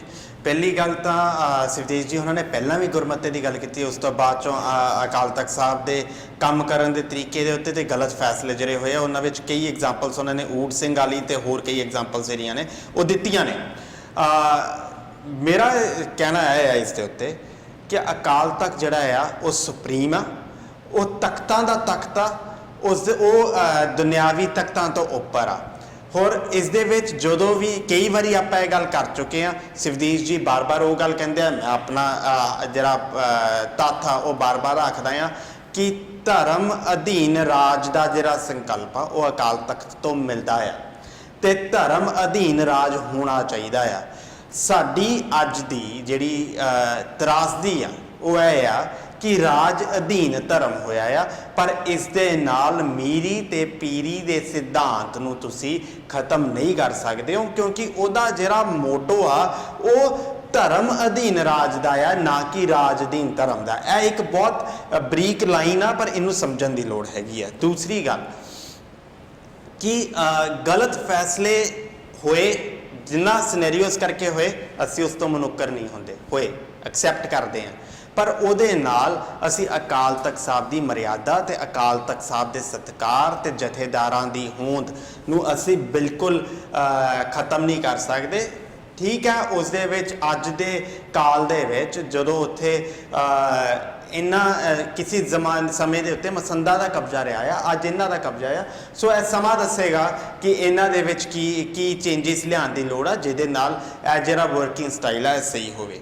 तीसरी गल जिहड़ी कीती सी भाई रणजीत सिंह होना दे उत्ते कीती गई, जथेदार भाई रणजीत सिंह होना ते, कि वो जिस तरीके नाल बादल कियां दे उत्ते बयान दिंदे आ वो इस तरीके नाल लगदा आ जिवें कि कोई पोलिटिकल बंदा जवाब दे रहा होवे। बिल्कुल तुसीं बिल्कुल सही पहचान की सवदीश जी, मैनूं इस गल की खुशी आ। होर तुहानूं मैं एक जानकारी लई दस दवां कि जिहड़ा सिख आ, सिख दा जिहड़ा जीवन काल आ उस दे विच राजनीति अते धर्म दोनों का समेल आ। ताइयों सानू किरपान अते माला दोनों फड़ाइयां गईयां, ना कि कल्ली माला ते ना ही कल्ली किरपान। असी माला चलाउणी भी जानते हैं तो असी राजनीति करनी भी जानते हैं, तो इन्हां दोनों के समेल दे नाल ही सिख बनदा आ। और सिख नूं राजनीति ते धर्म दोनों दे विच बराबर का समा ते बराबर दे रिसोर्सिस यूटिलाइज करने चाहिए। और मैं इस गल लई माण महसूस कर रहा हाँ कि अगर जथेदार रणजीत सिंह होनी सियासी तौर के उत्ते भी उन्ने एग्रैसिवली काम कर रहे हैं जिन्ना कि धार्मिक तौर पर कर रहे हैं, तो बहुत चंगी गल है। इस गल के उत्ते तो उन्होंने शलाघा करनी बनती है। एक क्वेश्चन मैं जरूर पूछना चाहूंगा जो कि जिन्हों शायद बार बार इग्नोर किया जाता वा। अकाल तख्त उत्ते संदीप जी ये ते गल तय है कि सिखां वास्ते बहुत ही उच्ची ते सुच्ची संस्था वा, साडे सारे सिखां दा सिर झुकदा वा अकाल तख्त नूं। पर की तुसीं नॉन सिख नूं जो सिख नहीं आ सजा ला सकते जो? देखो सजा लानी ना लानी यह साडे अधिकार खेतर च नहीं हैगा, जिन्हां दे अधिकार खेतर दे विच हैगा यह डिसाइड उन्हां नूं करना चाहिदा आ। जिथे तक मेरी अपनी सोच आ वो यह हैगी है कि हाँ जी तुसीं कि ना अपनी गल रख सकते हो, जिहड़ा सिख आ उन्हें तो उसनूं एक्सैप्ट करना ही करना आ, जिहड़ा दूसरा बंदा आ उहदे ते डिपेंड करता है कि वह अकाल तख्त साहब नूं किस हिसाब नाल लैंदा आ। दिलराज जी, दिलराज जी, दिलराज जी ये सजा नहीं भी लाई, उन्होंने अपनी मर्जी का किसी की भी हैगी है ना, मैं किन्नू बुलाना किन्नू नहीं बुलाना। अकाल तख्त साहब ने बायकॉट का उन्होंने कहा कि बायकॉट किया जाए, या पंज प्यारे ने यह हुक्म दिता कि बायकॉट किया जाए। ये भी इंडिविजुअल की मर्जी है किहड़ा बायकॉट करना चाहता किहड़ा नहीं करता। सिख समाज क्योंकि अकाल तख्त साहब सुप्रीम है, जे उन्होंने हुक्म कोई मनता है तो वह मन के करेगा, जे कोई नहीं नॉन सिख है वो नहीं करना चाहता तो ना करे। तो सजा लानी या ना लानी ये फिर दूजी गल उत्थे आ जाती जो हमने संदीप जी ने कहा। सजा तो उदों लगेगी जो बाबा गुरमीत रावलीन जी जिदा साडे पैनलिस्ट गल कर रहे है कि उत्थे जाके माफी मंगते है या नहीं मंगते, उस तो बाद सजा लगेगी या नहीं लगेगी या लग सकती है या नहीं लग सकती, पूरा फैसला उस तो बाद होएगा। क्योंकि ये पूरा बाकी जिहड़ा सीगा ਇਹਦੇ ਵਿੱਚ किते ना किते सिख धर्म ਨੂੰ ਇਨਵੋਲਵ ਕੀਤਾ ਗਿਆ ना, वो बाबा गुरु गोबिंद सिंह जी वांग ड्रेसअप होंदा ना, ये सारा इशू क्रिएट होंदा। जिथे सिख धर्म आ गया उत्थे अकाल तख्त साहब दा विच इंटरवेन करना बनदा ही बनदा, ते मैनूं लगदा उन्होंने सही भी इंटरवेन किया। थोड़ा जिहा मैं जिद्दां मैं पहला आख्या सी डिबेट नूं दो हिस्सिਆਂ ਵਿੱਚ ਰੱਖਾਂਗੇ, दूसरे हिस्से बारे भी गल जरूर करना चाहुंदा वां। जो ये तो आई थिंक अपने सारे पैनलिस्ट मानते हैं कि एक कॉर्पोरेट जो MSG या फिर जो डेरा वा एक कॉर्पोरेशन वांगू चल रहा है, अपने फायदे वास्ते काम करता वा। ईवन कि काफ़ी इदां दी गल्लां भी सामने आ रही ने कि जो उत्थे लोग जाते हैं उन्होंने जे कोई काम लाया जाता ये कह के लाया जाता कि सेवा वा, तुसीं सेवा करो। फॉर एग्जाम्पल जे कोई खेती का काम करना जिद्दां गुड़ाई हो गई या स्प्रे करना तो सेवा समझ के करते हैं। पर एक चीज इतने नोट करने वाली है कि बाबे नूं फ्री लेबर भी मिल रही है। आई डोंट नो इनू हुण जो बाबे दे श्रद्धालु ने किदां वेखदे ने, जो नॉन श्रद्धालु ने किदां वेखदे ने, पर टेक्निकल पॉइंट ऑफ व्यू तो मैं गल कर रहा हां कि बाबे नूं फ्री लेबर भी मिल रही है। ਉਹਦਾ ही इस्तेमाल करते हुए बाबे ने हुण जिहड़े मैं काफ़ी न्यूज़ आर्टिकल सर्च किए ते मैनूं ऑफिशियल प्रेस रिलीज तो नहीं मिली, पर कुछ न्यूज़पेपर ते 150 तरह के डिफरेंट वैरायटियां दे ते कुछ ते 400 150 या 400 दे विच जो हुण नवां ब्रांड लॉन्च कीता वा, जिथे कि बाबे ने गल कर रहा है कि ऑर्गेनिक फूड, हेल्थी फूड, सब्जियां दालां सेल करनगे। हुण इहदे विच भी बाबे ने छाल मार ली आ। हुण जे दूजे जिहड़ा बाबा अपना पतंजलि वाला जो उन्हां दी गल करिए ਤੇ ਅਸੀਂ ਸਾਰੇ ਹੀ ਉਹਨਾਂ ਨੂੰ ਕਾਰਪੋਰੇਟ ਸੈਕਟਰ ਨਾਲ ਟੋਟਲੀ ਜੋੜ ਕੇ ਵੇਖਦੇ ਸੀ। ਉਸ ਤੋਂ ਬਾਅਦ ਬਾਬਾ ਗੁਰਮੀਤ ਰਾਮ ਰਹੀਮ ਨੇ ਮੂਵੀਜ਼ ਦਾ ਕੰਮ ਸ਼ੁਰੂ ਕੀਤਾ। ਥੋੜਾ ਬਹੁਤ ਸਾਰੇ ਕਹਿਣ ਲੱਗ ਗਏ ਕਿ ਬਾਬਾ ਹੁਣ ਐਕਟਰ ਬਣ ਗਿਆ ਵਾ, ਪਰ ਹੁਣ ਬਾਬਾ ਆਪਣੇ ਆਪ ਨੂੰ ਬਿਜ਼ਨਸਮੈਨ, ਜੋ ਕਿ ਕਾਰਪੋਰੇਟ ਸੈਕਟਰ ਵਿੱਚ ਵੀ, ਉਹ ਸੈਕਟਰ ਜਿੱਥੇ ਕਿ ਇੰਡੀਆ 'ਚ ਕਾਫੀ ਜ਼ਿਆਦਾ ਖਪਤ ਹੁੰਦੀ ਆ, ਕਾਫੀ ਇਨਕਮ ਆ, ਉਹਦੇ ਵਿੱਚ ਵੀ ਲਾਂਚ ਕਰ ਰਿਹਾ ਹੈ। ਸੰਦੀਪ ਜੀ, ਕੀ ਤੁਸੀਂ ਹੁਣ ਆਪਾਂ ਇਹ ਕਹਿ ਸਕਦੇ ਹਾਂ ਕਿ ਬਾਬਾ ਐਗਜ਼ੈਕਟਲੀ ਬਿਜ਼ਨਸਮੈਨ ਬਣ ਗਿਆ ਵਾ ਹੁਣ? ਹਰਪ੍ਰੀਤ ਜੀ ਤੁਸੀਂ ਅੱਜ ਕਹਿ ਸਕਦੇ ਹੋ, ਹਰਪ੍ਰੀਤ ਜੀ ਤੁਸੀਂ ਅੱਜ ਕਹਿ ਸਕਦੇ ਹੋ, ਅਸੀਂ ਇੰਨੇ ਸਾਲਾਂ ਤੋਂ ਕਹਿ ਰਹੇ ਹਾਂ। ਨਹੀਂ, ਆਈ ਨੋ, ਪਰ ਹੁਣ ਤੇ ਦੇਖੋ ਬਾਬਾ ਸਰੇਆਮ 400 500 ਮੈਂ ਉਹੀ ਗੱਲ ਕਰ ਰਿਹਾ। ਸਾਨੂੰ ਰਿਹਾ। ਬਿਲਕੁਲ ਸਾਨੂੰ ਇਸ ਚੀਜ਼ ਉੱਤੇ ਕੋਈ ਆਬਜੈਕਸ਼ਨ ਨਹੀਂ ਹੈਗਾ ਜੀ। ਸਦਕੇ ਇੱਕ ਬਿਜ਼ਨਸ ਛੱਡ ਕੇ ਭਾਵੇਂ 2500 ਬਿਜ਼ਨਸ ਕਰਨ, ਚੰਗੀ ਗੱਲ ਆ। ਮੈਨੂੰ ਤਾਂ ਸਿਰਫ ਇਸੇ ਗੱਲ ਦਾ ਅਫਸੋਸ ਹੋ ਰਿਹਾ ਹੈ ਕਿ ਬਾਬਾ ਰਾਮਦੇਵ ਦਾ ਤੇ ਬਾਬਾ ਰਾਮ ਰਹੀਮ ਦਾ ਆਪਸ ਕੰਪੀਟੀਸ਼ਨ ਹੋਣ ਲੱਗ ਗਿਆ ਆ, ਤੇ ਕਿਤੇ ਮਾਰਕੀਟ ਦੇ ਵਿੱਚ ਦੋਨਾਂ ਦੀ ਮਾਰਕੀਟ ਦੇ ਵਿੱਚ ਕਿਹੜਾ ਜ਼ਿਆਦਾ ਪ੍ਰਭਾਵ ਹੁੰਦਾ ਹੈ ਦੇਖਣਾ ਪਵੇਗਾ। ਜਿਹੜਾ ਦੂਸਰੀ ਗੱਲ ਹੈਗੀ ਉਹ ਹੈਗੀ ਆ ਕਿ ਇਹਨਾਂ ਚੀਜ਼ਾਂ ਤੋਂ ਇਹ ਤਾਂ ਸਿੱਧ ਹੁੰਦਾ ਆ ਕਿ ਜਿਹੜਾ ਮਾਇਆ ਦਾ ਰੌਲਾ ਆ, ਜਿਹੜਾ ਪੈਸੇ ਦਾ ਰੌਲਾ ਆ, ਉਹਨਾਂ ਚੀਜ਼ਾਂ ਤੋਂ ਇਹ ਬਾਬੇ ਮੁਕਤ ਨਹੀਂ ਹੈਗੇ। ਇਹ ਜਿੰਨੇ ਮਰਜ਼ੀ ਆਪਣੇ ਆਪ ਨੂੰ ਸਾਧ ਸੰਤ ਬਾਬਾ ਤੇ ਹੋਰ ਜਿੰਨੇ ਮਰਜ਼ੀ ਭਾਰੀ ਭਾਰੀ ਲਫ਼ਜ਼ ਤੁਸੀਂ ਯੂਜ਼ ਕਰ ਸਕਦੇ ਹੋ ਇਹਨਾਂ ਲਈ, ਜਿੰਨੀਆਂ ਮਰਜ਼ੀ ਇਹੋ ਜਿਹੀਆਂ ਗੱਲਾਂ ਕਰ ਲੈਣ, ਇਹਨਾਂ ਦੇ ਵਿੱਚ ਜਿਹੜਾ ਇਹ ਮਟੀਰੀਅਲਿਸਟਿਕ ਚੀਜ਼ਾਂ ਜੋ ਆਮ ਇਨਸਾਨ 'ਚ ਹੁੰਦੀਆਂ ਨੇ, ਮੇਰੇ 'ਚ ਆ, ਤੁਹਾਡੇ 'ਚ ਆ, ਜਿਹੜੀ ਮਾਇਆ ਦੀ ਭੁੱਖ ਆ, ਜਿਹੜੇ ਪੈਸੇ ਦੀ ਭੁੱਖ ਆ, ਉਹ ਜਿਹੋ ਜਿਹੀ ਦੁਨਿਆਵੀ ਇਨਸਾਨ ਦੇ ਵਿੱਚ ਆ, ਉਹੋ ਜਿਹੀ ਇਹਨਾਂ 'ਚ ਆ, ਸ਼ਾਇਦ ਉਹਨਾਂ ਨਾਲੋਂ ਵੀ 2 ਕਦਮ ਵੱਧ ਹੀ ਆ। ਸੋ ਇਹਨਾਂ ਨੂੰ ਜਿਹੜੇ ਲੋਕ ਪੂਜਦੇ ਨੇ, ਮੈਂ ਉਹਨਾਂ ਨਾਲ ਪੂਰੀ ਹਮਦਰਦੀ ਵੀ ਰੱਖਦਾ ਹਾਂ ਤੇ ਉਹਨਾਂ ਤੇ ਆਸ ਵੀ ਕਰਦਾ ਹਾਂ ਕਿ ਉਹਨਾਂ ਦੀਆਂ ਅੱਖਾਂ ਖੁੱਲਣਗੀਆਂ। ਪਰ ਇਹੋ ਜਿਹੀਆਂ ਚੀਜ਼ਾਂ ਦੇ ਨਾਲ ਇਹ ਸਾਬਤ ਹੁੰਦਾ ਆ ਕਿ ਇਹ ਲੋਕ ਟੋਟਲੀ ਮਟੀਰੀਅਲਿਸਟਿਕ ਨੇ। ਮੈਨੂੰ ਇਸ ਚੀਜ਼ ਦੇ ਉੱਤੇ ਕੋਈ ਆਬਜੈਕਸ਼ਨ ਨਹੀਂ ਕਿ ਉਹ ਇਹ ਕੰਮ ਕਰਦੇ ਪਏ ਨੇ, ਕਿਰਤ ਕਰ ਰਹੇ ਨੇ ਜੀ, ਸਦਕੇ ਕਿਰਤ ਕਰਨ, ਪਰ ਆਪਣੇ ਆਪ ਨੂੰ ਇਹ ਸ਼ੋਅ ਕਰਨਾ ਕਿ ਅਸੀਂ ਇਹਨਾਂ ਦੁਨਿਆਵੀ ਚੀਜ਼ਾਂ ਤੋਂ ਉੱਪਰ ਉੱਠੇ ਹੋਏ ਆ, ਸਾਨੂੰ ਕਿਸੇ ਵੀ ਚੀਜ਼ ਨਾਲ ਮੋਹ ਨਹੀਂ ਹੈਗਾ, ਸਾਨੂੰ ਮਾਇਆ ਦੀ ਭੁੱਖ ਨਹੀਂ ਹੈਗੀ, ਇਹਨਾਂ ਚੀਜ਼ਾਂ ਨਾਲ ਇਹ ਸ਼ਰੇਆਮ ਝੂਠ ਆ। ਔਰ ਇਹ ਜਿਹੜੇ ਨੇ ਇਹੋ ਜਿਹੀਆਂ ਚੀਜ਼ਾਂ ਜਿਹੜੀਆਂ ਨੇ ਉਹ ਐਵੀਡੈਂਸਿਸ ਨੇ ਕਿ ਹਾਂ ਜਿਵੇਂ ਆਮ ਇਨਸਾਨ ਨੂੰ ਭੁੱਖ ਹੁੰਦੀ ਆ, ਉਸੇ ਤਰੀਕੇ ਦੇ ਨਾਲ ਸ਼ਾਇਦ ਉਹਨਾਂ ਨਾਲੋਂ ਵੀ 2 ਕਦਮ ਅੱਗੇ ਇਹਨਾਂ ਨੂੰ ਜ਼ਿਆਦੀ ਭੁੱਖ ਆ। ਦੋਵੇਂ ਬਾਬਿਆਂ 'ਚ ਕਾਮਨ ਆ, ਦੋਵੇਂ ਬਾਬਿਆਂ ਦੇ ਨਾਚ ਵੀ ਰਾਮ ਲੱਗਿਆ ਵਾ ਤੇ ਦੋਵੇਂ ਬਾਬੇ ਬਿਜ਼ਨਸ ਵੀ ਸੇਮ 'ਚ ਨੇ। ਬਿਲਕੁਲ ਬਿਲਕੁਲ। ਖੈਰ ਇਸ ਤਰ੍ਹਾਂ ਜੀ ਰਾਮ ਲਫ਼ਜ਼ ਨੂੰ ਤਾਂ ਨਹੀਂ ਅਸੀਂ ਇਸ ਚੀਜ਼ ਦੇ ਵਿੱਚ ਕਹਿ ਸਕਦੇ। ਮੈਂ ਤਾਂ ਕਾਮਨ ਚੀਜ਼ਾਂ ਤੁਹਾਨੂੰ ਥੋੜਾ ਜਿਹਾ ਪੁਆਇੰਟ ਆਊਟ ਕਰ ਰਿਹਾ ਸੀ ਕਿ 2-3 ਇਹ ਬੜੀਆਂ ਕਾਮਨ ਚੀਜ਼ਾਂ ਨੇ। ਰਾਮ ਦਾ ਤਾਂ ਉਹਦੇ ਵਿੱਚ ਕੋਈ ਇਹੋ ਜਿਹੀ ਗੱਲ ਨਹੀਂ ਕਿ ਰਾਮ ਲੱਗਿਆ ਤੇ ਇਸ ਕਰਕੇ ਬਾਬੇ ਇੱਕਸਾਰ ਹੋ ਗਏ। ਤੇ ਬਾਬਾ ਰਾਮਦੇਵ ਥੋੜਾ ਜਿਹਾ ਨਾ ਉਹ ਡਿਫਰੈਂਟ ਹੈ, ਇਸ ਕਰਕੇ ਕਹਿਣਾ ਮੈਂ ਉਹਨੂੰ ਕਿ ਸ਼ੁਰੂ ਤੋਂ ਹੀ ਉਹਨਾਂ ਨੇ ਮਾਰਕੀਟਿੰਗ ਕੀਤੀ। ਆਪਣਾ ਜਦੋਂ ਯੋਗ ਸਿਖਾਉਂਦੇ ਸੀ ਉਦੋਂ ਵੀ ਪੈਸੇ ਭਰਾਉਂਦੇ ਸੀ ਤੇ ਮਾਰਕੀਟਿੰਗ ਕਰਦੇ ਸੀ ਤੇ ਲੋਕਾਂ ਨੂੰ ਯੋਗ ਸਿਖਾਉਂਦੇ ਸੀ। ਇਹਨਾਂ ਨੇ ਜਿਹੜਾ ਇਹ ਬਾਬਾ ਰਾਮ ਰਹੀਮ ਨੇ ਗੱਲ ਸ਼ੁਰੂ ਕੀਤੀ ਹੈ, ਇਹਨੇ ਆਪਣੇ ਆਪ ਨੂੰ ਅਧਿਆਤਮਿਕ ਗੁਰੂ ਦੱਸ ਕੇ ਫਿਰ ਆਪਣਾ ਜਿਹੜਾ ਹੈਗਾ ਐਮਪਾਇਰ ਖੜਾ ਕੀਤਾ। ਸੋ ਮੈਂ ਤਾਂ ਨਹੀਂ ਉਹਦੇ ਨਾਲ ਮਿਲਦਾ ਕਿ ਉਸ ਬੰਦੇ ਨੇ ਸ਼ੁਰੂ ਤੋਂ ਮਾਰਕੀਟਿੰਗ ਕੀਤੀ ਆ, ਪੈਸੇ ਲਏ ਨੇ ਤੇ ਪੈਸੇ ਨੂੰ ਵਧਾਇਆ ਹੈ, ਠੀਕ ਆ, ਉਹਨੇ ਯੋਗ ਨੂੰ ਇਸ ਚੀਜ਼ ਦਾ ਸਾਧਨ ਬਣਾਇਆ। ਪਰ ਇਹਨਾਂ ਨੇ ਤਾਂ ਅਧਿਆਤਮਿਕ ਤੌਰ ਤੇ ਲੋਕਾਂ ਨੂੰ ਜੋੜਿਆ ਕਿ ਹਾਂ ਅਸੀਂ ਉਸ ਰਸਤੇ ਤੇ ਚਲਾਵਾਂਗੇ ਜਿਹਦੇ ਨਾਲ ਤੁਸੀਂ ਰੱਬ ਨੂੰ ਮਿਲ ਜਾਓਗੇ। ਹੁਣ ਰੱਬ ਨੂੰ ਮਿਲਾਉਣ ਵਾਸਤੇ ਬੰਦਿਆਂ ਨੂੰ ਕੋਲ ਲਿਆ ਕੇ ਉਹਨਾਂ ਤੋਂ ਮਾਇਆ ਸੇਵਾ ਗੋਰਾ ਕੇ ਹੁਣ ਉਹ ਕਾਰਪੋਰੇਟ ਸੈਕਟਰ ਨੂੰ ਚੱਲਣ ਵਾਸਤੇ ਅੱਗੇ ਜਿਕਣਾ ਹੁਣ ਤੁਸੀਂ ਦੱਸਿਆ, ਮੈਨੂੰ ਤਾਂ ਇਸ ਚੀਜ਼ ਦਾ ਗਿਆਨ ਵੀ ਨਹੀਂ ਸੀ ਕਿ ਉਹ ਆਰਗੈਨਿਕ ਫੂਡ ਤਿਆਰ ਕਰਨਾ ਸ਼ੁਰੂ ਕਰਤਾ ਉਹਨੇ। ਇਹ ਚੀਜ਼ ਹੋਰ ਵੀ ਇੱਕ ਤਰ੍ਹਾਂ ਦੇ ਨਾਲ ਭਾਵੇਂ ਉਹ ਉਹਨੂੰ ਕਿਸੇ ਤਰ੍ਹਾਂ ਵੀ ਐਕਸਪਲੇਨ ਕਰਨ, ਪਰ ਇਹ ਇੱਕ ਗਲਤ ਚੀਜ਼ ਹੈ। ਲੋਕਾਂ ਦੀ ਐਕਸਪਲਾਇਟੇਸ਼ਨ ਹੈ, ਲੋਕਾਂ ਦੀਆਂ ਭਾਵਨਾਵਾਂ ਜਿਹੜੀ ਹੁਣ ਲੋਕਾਂ ਦੇ ਵਿੱਚ ਕਿਸੇ ਅਧਿਆਤਮਿਕ ਬੰਦੇ ਨਾਲ ਜੁੜਨ ਦੀ ਭੁੱਖ ਹੈ, ਉਹ ਚੀਜ਼ ਨੂੰ ਇੱਕ ਗਲਤ ਔਰ ਨਜਾਇਜ਼ ਤਰੀਕੇ ਨਾਲ ਵਰਤਣ ਵਾਲੀ ਗੱਲ ਹੈ।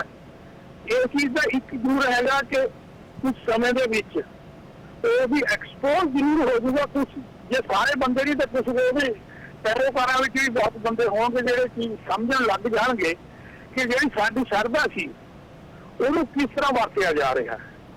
ਸੋ ਇਹ ਗੱਲ ਉਹਨੂੰ ਕੁਛ ਹੱਦ ਤੱਕ ਲੋਕਾਂ ਦੇ ਸਾਹਮਣੇ ਜੀ ਮੈਂ ਤੇ ਇਹ ਪੁੱਛਣਾ ਚਾਹੁੰਦਾ ਬਾਬਾ ਦਾ ਇਹ ਜਿਹੜਾ ਆਰਗੈਨਿਕ ਖੇਤੀ ਸੰਦੀਪ ਜੀ ਅਜੀਤ ਜੀ ਮੈਂ ਤੇ ਇਹ ਪੁੱਛਣਾ ਚਾਹੁੰਦਾ ਬਾਬਾ ਜਿਹੜਾ ਇਹ ਆਰਗੈਨਿਕ ਸਮਾਨ ਵੀ ਲਿਆਂਦਾ ਉਹ ਤਾਂ ਇਹ ਵੀ ਕਹਿੰਦਾ ਕਿ ਮੈਂ ਲੋਕਾਂ ਦਾ ਭਲਾ ਕਰਦਾ ਪਿਆ ਵਾਂ ਕਿਉਂਕਿ ਜਿਹੜੇ ਦੂਜੇ ਸਮਾਨ ਹੈ ਉਹ ਬੜੇ ਮਿਲਾਵਟੀ ਹੈਗੇ ਆ ਮੈਂ ਆਰਗੈਨਿਕ ਸਮਾਨ ਤਾਂ ਮੈਨੂੰ ਪੇਸ਼ ਕਰਨਾ ਪਿਆ ਮੈਂ ਲੋਕਾਂ ਦਾ ਭਲਾ ਕਰਨਾ ਚਾਹੁੰਦਾ ਲੋਕਾਂ ਨੂੰ ਕੈਂਸਰ ਨਾ ਹੋਵੇ ਲੋਕਾਂ ਨੂੰ ਬਿਮਾਰੀਆਂ ਨਾ ਹੋਣ ਉਹਦੇ ਬਾਰੇ ਕੀ ਕਹੋਗੇ ਉਹਦੇ ਬਾਰੇ ਦਿਲਰਾਜ ਜੀ ਉਹਦੇ ਬਾਰੇ ਮੇਰਾ ਕਹਿਣਾ ਇਹ ਆ ਕਿ ਮੈਂ ਤਾਂ ਜਦੋਂ ਗੱਲ ਸ਼ੁਰੂ ਕੀਤੀ ਸੀ ਉਦੋਂ ਹੀ ਮੈਂ ਕਿਹਾ ਸੀਗਾ ਕਿ ਇੱਕ ਕੰਪਨੀ ਛੱਡ ਕੇ ਸੰਦੀਪ ਜੀ ਤੁਸੀਂ ਕੁਝ ਬੋਲੋ ਮੈਂ ਵੀ ਦਿਲਰਾਜ ਜੀ ਨੂੰ ਕਹਿ ਦੇਣਾ ਚਾਹੁੰਦਾ ਦਿਲਰਾਜ ਜੀ ਭਲਾ ਤੇ ਲੋਕਾਂ ਦਾ ਮੈਂ ਵੀ ਕਰਨਾ ਚਾਹੁੰਦਾ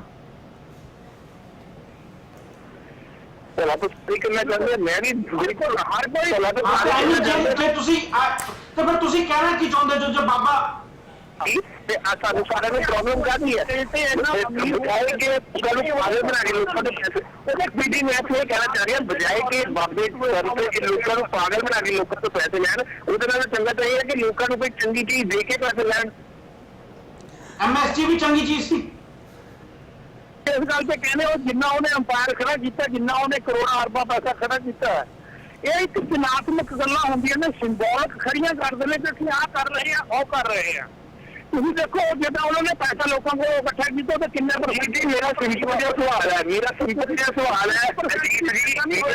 ਸਵਾਲ ਇਹ ਹੈ ਕਿ ਲੋਕਾਂ ਨੂੰ ਪਾਗਲ ਬਣਾ ਕੇ ਪੈਸੇ ਲੈਣ ਦੇ ਨਾਲੋਂ ਉਹ ਕੋਈ ਚੰਗੀ ਚੀਜ਼ ਆਰਗੈਨਿਕ ਚੀਜ਼ ਕੋਈ ਲੋਕਾਂ ਨੂੰ ਦੇ ਕੇ ਪੈਸੇ ਲੈਣਾ ਜੀ ਥੋੜਾ ਜਿਹਾ ਤੁਸੀਂ ਮੈਂ ਤੁਹਾਨੂੰ ਜਦੋਂ ਗੱਲ ਸ਼ੁਰੂ ਕੀਤੀ ਸੀ ਨਾ ਮੈਂ ਉਦੋਂ ਵੀ ਇਹ ਗੱਲ ਆਖੀ ਸੀ ਬਾਬਾ ਫ੍ਰੀ ਲੇਬਰ ਉਹ ਐਕਸਪਲੋਇਟੇਸ਼ਨ ਆ ਬਾਬਾ ਲੋਕਾਂ ਨੂੰ ਇਹ ਕਹਿ ਕੇ ਕਿ ਤੁਸੀਂ ਕੰਮ ਕਰੋ ਇੱਥੇ ਸੇਵਾ ਵਾ ਜੇ ਤੁਸੀਂ ਇੱਥੇ ਕੰਮ ਕਰੋਗੇ ਤੁਹਾਨੂੰ ਰੱਬ ਦਾ ਜੰਨਤ ਮਿਲੂਗੀ ਜਾਂ ਸਮਥਿੰਗ ਐਲਸ ਇੱਕ ਮਿੰਟ ਅਜੀਤ ਸਿੰਘ ਜੀ ਇੱਕ ਮਿੰਟ ਸਰ ਇੱਕ ਮਿੰਟ ਅਜੀਤ ਸਿੰਘ ਜੀ ਪਲੀਜ਼ ਇੱਕ ਮਿੰਟ ਤੇ ਇਹਨੂੰ ਤੁਸੀਂ ਕਿੱਦਾਂ ਬਿਜ਼ਨਸ ਆਂਦੇ ਹੋ ਦਰਬਾਰ ਸਿੰਘ ਜੀ ਇਹਦਾ ਹੁਣ ਤੁਹਾਡੇ ਕੋਈ ਜਵਾਬ ਹੈਗਾ ਵਾ ਕੰਮ ਲੱਗ ਗਏ ਉੱਥੇ ਉਹਨੇ 100 ਰੁਪਏ ਖਰਚ ਕੇ ਉਸ ਵਾਸਤੇ ਲੋਕਾਂ ਤੋਂ ਪੁਰਾਣੇ 1 ਲੱਖ ਰੁਪਇਆ ਹੋਰ ਲੋਕਾਂ ਨੂੰ ਇੱਕ ਤਰ੍ਹਾਂ ਦਾ ਮੋਟੀਵੇਟ ਕਰਕੇ ਲੈ ਲੈਣਾ ਹੁੰਦਾ ਜਾਂ ਤਾਂ ਉਹ ਹੋਵੇ ਨਾ ਕਿ ਆਪਾਂ ਐਡੇ ਪੱਧਰ ਤੇ ਕਰ ਰਹੇ ਹਾਂ ਜਿਹੜਾ ਲੋਕਾਂ ਨੂੰ ਤੁਸੀਂ ਇਹ ਮਹਿੰਗਾ ਨਹੀਂ ਪੈਸੇ ਲੈਂਦੇ ਉਹ ਤੁਸੀਂ ਲੈ ਕੇ ਦਿਖਾਓ ਤਾਂ ਜਿਸ ਤੋਂ 1 ਰੁਪਈਆ ਵੀ ਮੋਟੀਵੇਟ ਕਰਕੇ ਅਗਲੇ ਵਿੱਚ ਕੁਛ ਤਾਂ ਹੈਗਾ ਜਿਹੜਾ ਮੋਟੀਵੇਟ ਕਰਦਾ ਪਿਆ ਮੈਂ ਉਹਨੂੰ ਬਿਲਕੁਲ ਪ੍ਰੋਫੈਸ਼ਨਲ ਸਮਝਦਾ ਕਾਰਪੋਰੇਟ ਅਗਲੇ ਵਿੱਚ ਕੁਛ ਤਾਂ ਹੈਗਾ ਜਿਹੜਾ ਉਹ ਪੈਸੇ ਲੋਕਾਂ ਤੋਂ ਲੈਂਦਾ ਪਿਆ ਤੁਸੀਂ ਮੇਰੇ ਤੋਂ 1 ਰੁਪਇਆ ਵੀ ਲੈ ਕੇ ਦੱਸੋ ਜੀ ਮੈਂ ਤੁਹਾਨੂੰ ਨਹੀਂ ਮੈਂ ਤੁਹਾਨੂੰ ਗੱਲ ਸਮਝਣ ਵਾਸਤੇ ਤੁਸੀਂ ਥੋੜਾ ਜਿਹਾ ਡਿਬੇਟ ਨੂੰ ਦੂਜੇ ਪਾਸੇ ਲੈ ਕੇ ਜੋ ਤੁਸੀਂ ਕਾਫੀ ਸਬਦੀਸ਼ ਜੀ ਨੂੰ ਮੈਂ ਵੇਚਣਾ ਚਾਹੂੰਗਾ ਸਬਦੀਸ਼ ਜੀ ਪਲੀਜ਼ ਮੈਂ ਇੱਕ ਵਾਰੀ ਸੰਦੀਪ ਜੀ ਸਬਦੀਸ਼ ਜੀ ਨੂੰ ਵੇਚਣਾ ਚਾਹੂੰਗਾ ਡਿਬੇਟ ਦੇ ਸਬਦੀਸ਼ ਜੀ ਆਈ ਥਿੰਕ ਜਾਂ ਉਹਨਾਂ ਨੂੰ ਮੇਰੀ ਆਵਾਜ਼ ਨਹੀਂ ਜਾ ਰਹੀ ਜਾਂ ਮੈਨੂੰ ਉਹਨਾਂ ਦੀ ਆਵਾਜ਼ ਨਹੀਂ ਆ ਰਹੀ ਗੋ ਹੈਡ ਸੰਦੀਪ ਜੀ ਦਿਲਰਾਜ ਜੀ ਤੁਸੀਂ ਜਿਹੜਾ ਸਵਾਲ ਖੜਾ ਕੀਤਾ ਸੀ ਨਾ ਇਹ ਸੀ ਕਿ ਆਰਗੈਨਿਕ ਫੂਡ ਅਗਰ ਉਹ ਬੰਦਾ ਵੇਚ ਰਿਹਾ ਹੈ ਤੇ ਉਸ ਦੇ ਵਿੱਚ ਪ੍ਰੋਬਲਮ ਕੀ ਹੈ ਪ੍ਰੋਬਲਮ ਇਹ ਆ ਕਿ ਮੈਂ ਤਾਂ ਇਹ ਗੱਲ ਜਦੋਂ ਸ਼ੁਰੂ ਹੀ ਹੋਈ ਸੀ ਆਪਣੀ ਡਿਬੇਟ ਇਸ ਟੌਪਿਕ ਤੇ ਮੈਂ ਉਦੋਂ ਹੀ ਕਹੀ ਸੀ ਕਿ ਐਜ਼ ਅ ਕਾਰਪੋਰੇਟ ਬਿਜ਼ਨਸਮੈਨ ਅਗਰ ਮੈਂ ਇਹਨੂੰ ਕਹਾਂ ਤੇ ਇੱਕ ਬਿਜ਼ਨਸ ਛੱਡ ਕੇ ਉਹ 3600 ਖੋਲੇ ਸਾਨੂੰ ਉਹਦੇ ਨਾਲ ਕੋਈ ਪ੍ਰੋਬਲਮ ਨਹੀਂ ਹੈਗੀ ਤੁਸੀਂ ਕਿਹਾ ਕਿ ਅਗਰ ਉਹ ਲੋਕਾਂ ਦਾ ਭਲਾ ਕਰ ਰਿਹਾ ਆ ਆਰਗੈਨਿਕ ਫੂਡ ਦੇ ਨਾਲ ਦਿਲਰਾਜ ਜੀ ਮੈਂ ਤੁਹਾਡੇ ਤੋਂ ਜਾਣਨਾ ਚਾਹੁੰਦਾ ਹਾਂ ਕਿ ਹਿੰਦੁਸਤਾਨ ਦੇ ਵਿੱਚ ਕਿੰਨੀਆਂ ਕਿਹੋ ਜਿਹੀਆਂ ਕੰਪਨੀਆਂ ਨੇ ਜਿਹੜੇ ਆਰਗੈਨਿਕ ਫੂਡਸ ਤੇ ਕੰਮ ਕਰ ਰਹੀਆਂ ਨੇ ਅਗਰ ਐਕਚੁਅਲ ਸਿਰਫ ਭਲਾਈ ਕਰਨ ਦਾ ਹੈ ਐਕਚੁਅਲ ਚ ਅਗਰ ਆਈਡਲੀ ਅਗਰ ਦੇਖਿਆ ਜਾਵੇ ਸਿਰਫ ਭਲਾਈ ਕਰਨਾ ਸੀ ਤੇ ਮੈਂ ਤਾਂ ਬਾਬੇ ਦੀ ਵਰਡਿੰਗ ਦੱਸੀ ਹੈ ਕਿ ਬਾਬਾ ਕਹਿੰਦਾ ਪਿਆ ਕਿ ਮੈਂ ਭਲਾ ਕਰ ਰਿਹਾ ਲੋਕਾਂ ਦਾ ਇਹ ਆਰਗੈਨਿਕ ਪ੍ਰੋਡਕਟਸ ਲਿਆ ਕੇ ਉਹ ਕਿਤੇ ਵੀ ਨਹੀਂ ਕਹਿੰਦਾ ਕਿ ਮੈਂ ਪੈਸੇ ਕਮਾਣੇ ਆ ਚਲੋ ਮੈਂ ਬੋਲ ਰਿਹਾ ਅਗਰ ਆਈਡਲੀ ਹਾਂਜੀ ਆਈਡਲੀ ਅਗਰ ਉਹਨੇ ਸਿਰਫ ਭਲਾ ਹੀ ਕਰਨਾ ਸੀ ਤੇ 3600 ਆਰਗੈਨਿਕ ਫੂਡ ਦੀਆਂ ਕੰਪਨੀਆਂ ਇੰਡੀਆ ਦੇ ਵਿੱਚ ਐਗਜ਼ਿਸਟ ਕਰਦੀਆਂ ਨੇ ਉਹਨਾਂ ਦੀ ਹੈਲਪ ਕਰਕੇ ਵੀ ਭਲਾ ਕੀਤਾ ਜਾ ਸਕਦਾ ਸੀ ਜਿਹਦੇ ਨਾਲ ਮਾਰਕੀਟ ਪ੍ਰਾਈਸ ਨੂੰ ਘਟਾਇਆ ਜਾਂਦਾ ਤੇ ਆਮ ਬੰਦੇ ਤੱਕ ਉਹਦੀ ਪਹੁੰਚ ਵਧਾਈ ਜਾਂਦੀ ਜਿੱਥੇ ਤੱਕ ਤਾਂ ਇਹਦਾ ਕੰਸਰਨ ਹੈਗਾ ਦੇਖੋ ਇਹ ਬਿਜ਼ਨਸ ਵੀ ਐਸਾ ਹੈ ਡੇਰਾਵਾਦ ਵਾਲਾ ਜਿਸ ਦੇ ਵਿੱਚ ਤੁਹਾਨੂੰ ਹਿਊਮੈਨਿਟੀ ਕੰਸਰਨਸ ਅਤੇ ਪ੍ਰਾਈਸ ਵੈਲਿਊ ਦੋਨਾਂ ਨੂੰ ਨਾਲ ਲੈ ਕੇ ਚੱਲਣਾ ਪੈ ਰਿਹਾ ਹੈ ਅਤੇ ਜਿਹੜੀ ਮੋਨੇਟਰੀ ਟਰਮਸ ਨੇ ਨਾ ਜਿਹੜੀ ਪ੍ਰਾਈਸ ਵੈਲਿਊਜ਼ ਨੇ ਉਹਨਾਂ ਨੂੰ ਪਿੱਛੇ ਰੱਖ ਕੇ ਅਤੇ ਆਪਣੀ ਜਿਹੜੀ ਧਾਰਮਿਕ ਅਵਸਥਾ ਆ ਉਹਨੂੰ ਅੱਗੇ ਰੱਖ ਕੇ ਤੁਹਾਨੂੰ ਮਾਰਕੀਟਿੰਗ ਕਰਨੀ ਪੈ ਰਹੀ ਆ।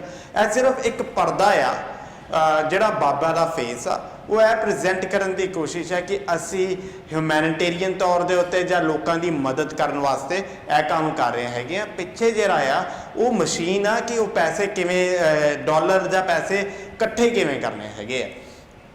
ਮੈਨੂੰ ਉਹਦੇ ਪੈਸੇ ਇਕੱਠੇ ਕਰਨ ਦੇ ਉੱਤੇ ਅਤੇ ਉਹਦੇ ਬਿਜ਼ਨਸਿਸ ਦੇ ਉੱਤੇ ਕੋਈ ਓਬਜੈਕਸ਼ਨ ਨਹੀਂ ਆ। ਸ਼ਰਤ ਹੈ ਕਿ ਉਹ ਫਿਰ ਸਿਰਫ ਪੈਸੇ ਇਕੱਠੇ ਕਰਨ ਦਾ ਇਹ ਗੱਲ ਨੂੰ ਐਕਸੈਪਟ ਕਰੇ ਕਿ ਮੈਂ ਕੋਈ ਬਾਬਾ ਬੂਬਾ ਨਹੀਂ ਆ, ਮੈਂ ਤਾਂ ਸਿਰਫ ਮਾਇਆਧਾਰੀ ਬੰਦਾ ਆ ਤੇ ਮੇਰਾ ਕੰਮ ਜਿਹੜਾ ਆ ਉਹ ਪੈਸੇ ਇਕੱਠੇ ਕਰਨਾ ਆ। ਹਾਂ, ਲੋਕਾਂ ਨੂੰ ਗੁੰਮਰਾਹ ਕਰਕੇ ਪੈਸੇ ਇਕੱਠੇ ਕਰਨੇ ਜਿਹੜੇ ਨੇ ਉਹ ਗਲਤ ਆ। ਤੁਸੀਂ ਮੈਨੂੰ ਇੱਕ ਗੱਲ ਹੋਰ ਅਜੀਤ ਜੀ ਨੂੰ ਕਹਿ ਰਹੇ ਸੀ, ਤੁਸੀਂ ਅਜੀਤ ਜੀ ਇੱਕ ਸੈਕਿੰਡ, ਜਿਹੜਾ 5-6 ਕਰੋੜ ਫਾਲੋਅਰ ਹੈਗਾ ਵਾ ਉਹ ਕਹਿੰਦਾ ਕਿ ਉਹ ਬਾਬਾ ਹੀ ਹੈ। ਇੱਕ ਸੈਕਿੰਡ ਉਹ ਬਿਲਕੁਲ ਕਹਿੰਦੇ ਨੇ, ਔਰ ਜਿਹੜੇ ਮੰਨਦੇ ਹੈਗੇ ਉਹ ਕਹਿੰਦੇ ਆ ਅਜੀ ਬਿਲਕੁਲ ਕਹਿੰਦੇ ਨੇ। ਪਰ ਸੰਦੀਪ ਜੀ ਤੁਹਾਨੂੰ ਆਪਣੇ ਵਿਚਾਰ, ਦਿਲਰਾਜ ਜੀ, ਸੰਦੀਪ ਜੀ ਤੁਹਾਨੂੰ ਆਪਣੇ ਵਿਚਾਰ ਦੱਸ ਰਹੇ ਨੇ, ਕੁਝ ਨਹੀਂ ਕਹਿ ਸਕਦੇ ਉਹਦੇ ਬਾਰੇ। ਦਿਲਰਾਜ ਜੀ, ਪਹਿਲੀ ਗੱਲ ਤਾਂ ਤੁਸੀਂ ਜਿਹੜੀ ਇਹ ਐਗਜ਼ਾਮਪਲ ਦਿੱਤੀ ਹੈ ਨਾ ਗੁਰੂ ਗ੍ਰੰਥ ਸਾਹਿਬ ਵਾਲੀ, ਨਹੀਂ ਇੱਕ ਸੈਕਿੰਡ ਅਜੀਤ ਜੀ, ਇੱਕ ਸੈਕਿੰਡ ਅਜੀਤ ਜੀ, ਗੁਰੂ ਗ੍ਰੰਥ ਸਾਹਿਬ ਨੂੰ ਮੰਨਣਾ, ਤੁਸੀਂ ਮੈਨੂੰ ਨਹੀਂ ਕਹਿ ਸਕਦੇ ਕਿ ਮੈਂ ਕਿਹਨੂੰ ਮੰਨਣਾ। ਉਹਦਾ ਹੀ ਉਹਦੇ ਜਿਹੜੇ ਫਾਲੋਅਰ ਹੈਗੇ ਆ ਉਹ ਕਿਤੇ ਨੂੰ ਮੰਨਦੇ ਪਏ ਆ। ਉਹੀ ਹਰ ਬੰਦੇ ਨੂੰ ਆਪਣਾ ਰਾਈਟ ਹੈ ਕਿ ਉਹ ਧਾਰਮਿਕ ਬਣਨਾ ਚਾਹੁੰਦਾ ਕਿ ਨਹੀਂ ਬਣਨਾ ਚਾਹੁੰਦਾ। ਆਪ ਸਕੇ ਨਾ ਸੰਦੀਪ ਜੀ ਕੋਈ ਤੁਸੀਂ ਸਾਰੇ ਇਕੱਠਾ ਬੋਲੋ ਕਿ ਸਮਝਣਾ। ਸੰਦੀਪ ਜੀ ਨਹੀਂ, ਮੈਂ ਚੁੱਪ ਹੋ ਗਿਆ ਸੀ, ਮੈਂ ਚੁੱਪ ਹੋ ਗਿਆ ਸੀ। ਜਦੋਂ ਬਾਕੀ ਬੋਲਣ ਲੱਗ ਜਾਂਦੇ ਮੈਂ ਉਸੇ ਟਾਈਮ ਚੁੱਪ ਹੋ ਜਾਂਦਾ ਆ। ਦੇਖੋ ਦਿਲਰਾਜ ਜੀ, ਪਹਿਲੀ ਗੱਲ ਤਾਂ ਮੈਂ ਇਸ ਚੀਜ਼ ਨੂੰ ਬਹੁਤ ਕੋੜੇ ਸ਼ਬਦਾਂ ਦੇ ਵਿੱਚ ਕੰਡੈਮ ਕਰ ਰਿਹਾ ਆ। ਜਿਹੜੀ ਗੱਲ ਤੁਸੀਂ ਇਹ ਗੱਲ ਕਹੀ ਕਿ ਮੈਂ ਗੁਰੂ ਗ੍ਰੰਥ ਸਾਹਿਬ ਨੂੰ ਮੰਨਦਾ ਤੇ ਕਿਸੇ ਵੀ ਬੰਦੇ ਨੂੰ ਅਧਿਕਾਰ ਹੈ ਕਿ ਉਹ ਕਿਸੇ ਬੰਦੇ ਨੂੰ ਮੰਨ ਲੈਣ। ਤੁਸੀਂ ਕਿਸੇ ਵੀ ਲਈ ਗੁਰੂ ਇੱਕ ਨੂੰ ਅਧਿਕਾਰ ਹੈ ਕਿ ਉਹ ਕਿਹਨੂੰ ਮੰਨਣਾ ਚਾਹੁੰਦਾ ਹੈ। ਉਹ ਦਿਲਰਾਜ ਜੀ, ਤੁਸੀਂ ਨਾਲ ਹੀ ਗੱਲ ਨਾ ਕੱਟੋ ਨਾ, ਪਹਿਲਾਂ ਗੱਲ ਸੁਣ ਲਓ। ਥੋੜੇ ਮੜੇਰੋ ਨਾ ਕਰਿਓ ਅਜੀਤ ਜੀ ਐਂਡ ਦਿਲਰਾਜ ਜੀ, ਅਜੀਤ ਜੀ and Sandeep ji, sorry Sandeep ji and Dilraj ਜੀ, ਸਿਰਫ 2 ਮਿੰਟ ਬਚੇ ਨੇ। ਸੰਦੀਪ ਜੀ ਤੁਸੀਂ ਆਪਣੀ ਗੱਲ ਪੂਰੀ ਕਰ ਲਓ, ਉਸ ਤੋਂ ਬਾਅਦ ਮੈਂ ਫਟਾਫਟ ਕਰ ਰਿਹਾ ਜੀ। ਦੇਖੋ ਟਾਈਮ ਚਾਹੀਦਾ, ਉਸ ਤੋਂ ਬਾਅਦ ਤੁਹਾਨੂੰ 30-40 ਸੈਕਿੰਡ ਦੇ ਦੂੰਗਾ ਪਲੀਜ਼। ਮਤਲਬ ਤੋਰੇ ਮੋੜਨਾ ਬਾਕੀ ਆਪਣੀ ਤੁਸੀਂ ਗੱਲ ਪਲੀਜ਼ ਪੂਰੀ ਕਰੋ। ਮੈਂ ਇਹ ਗੱਲ ਅਬ ਤੇ ਯਾਰ ਜਿਸ ਨੂੰ ਫਿਰ ਮੈਂ ਬੋਲਾਂਗਾ। ਮੈਂ ਇਹ ਗੱਲ ਕਹੂੰਗਾ ਕਿ ਜਿਹੜਾ ਬਾਬਾ ਆ ਇਹਦਾ ਕਿਹੜਾ ਧਰਮ ਆ, ਧਰਮ ਦਾ ਕੋਈ ਕਸਟਮਸ ਹੁੰਦੇ ਆ, ਰਿਲੀਜਨ ਹੁੰਦਾ ਹੈ, ਹਿਸਟਰੀ ਹੁੰਦੀ ਆ ਇਸ ਦਾ ਕਿ ਨਾ ਦਿਲਰਾਜ ਜੀ। ਇਸ ਲਈ ਤੁਸੀਂ ਕਿਸੇ ਵੀ ਇਨਸਾਨ ਦੇ ਗਰੁੱਪ ਨੂੰ ਧਰਮ ਨਾਲ ਨਹੀਂ ਜੋੜ ਸਕਦੇ ਹੈਗੇ। ਧਰਮ ਦੀਆਂ ਜਿਹੜੀਆਂ ਨਹੀਂ ਜੋੜਦਾ ਪਿਆ ਸਰ, ਮੈਂ ਨਹੀਂ ਜੋੜਦਾ ਪਿਆ ਸੰਦੀਪ ਜੀ। ਮੈਂ ਇਹ ਕਹਿਣਾ ਪਿਆ ਕਿ ਉਹਦੇ ਜਿਹੜੇ ਫਾਲੋਅਰਸ ਹੈਗੇ ਆ ਉਹ ਉਹਨੂੰ ਰੱਬ ਹੀ ਮੰਨਦੇ ਆ।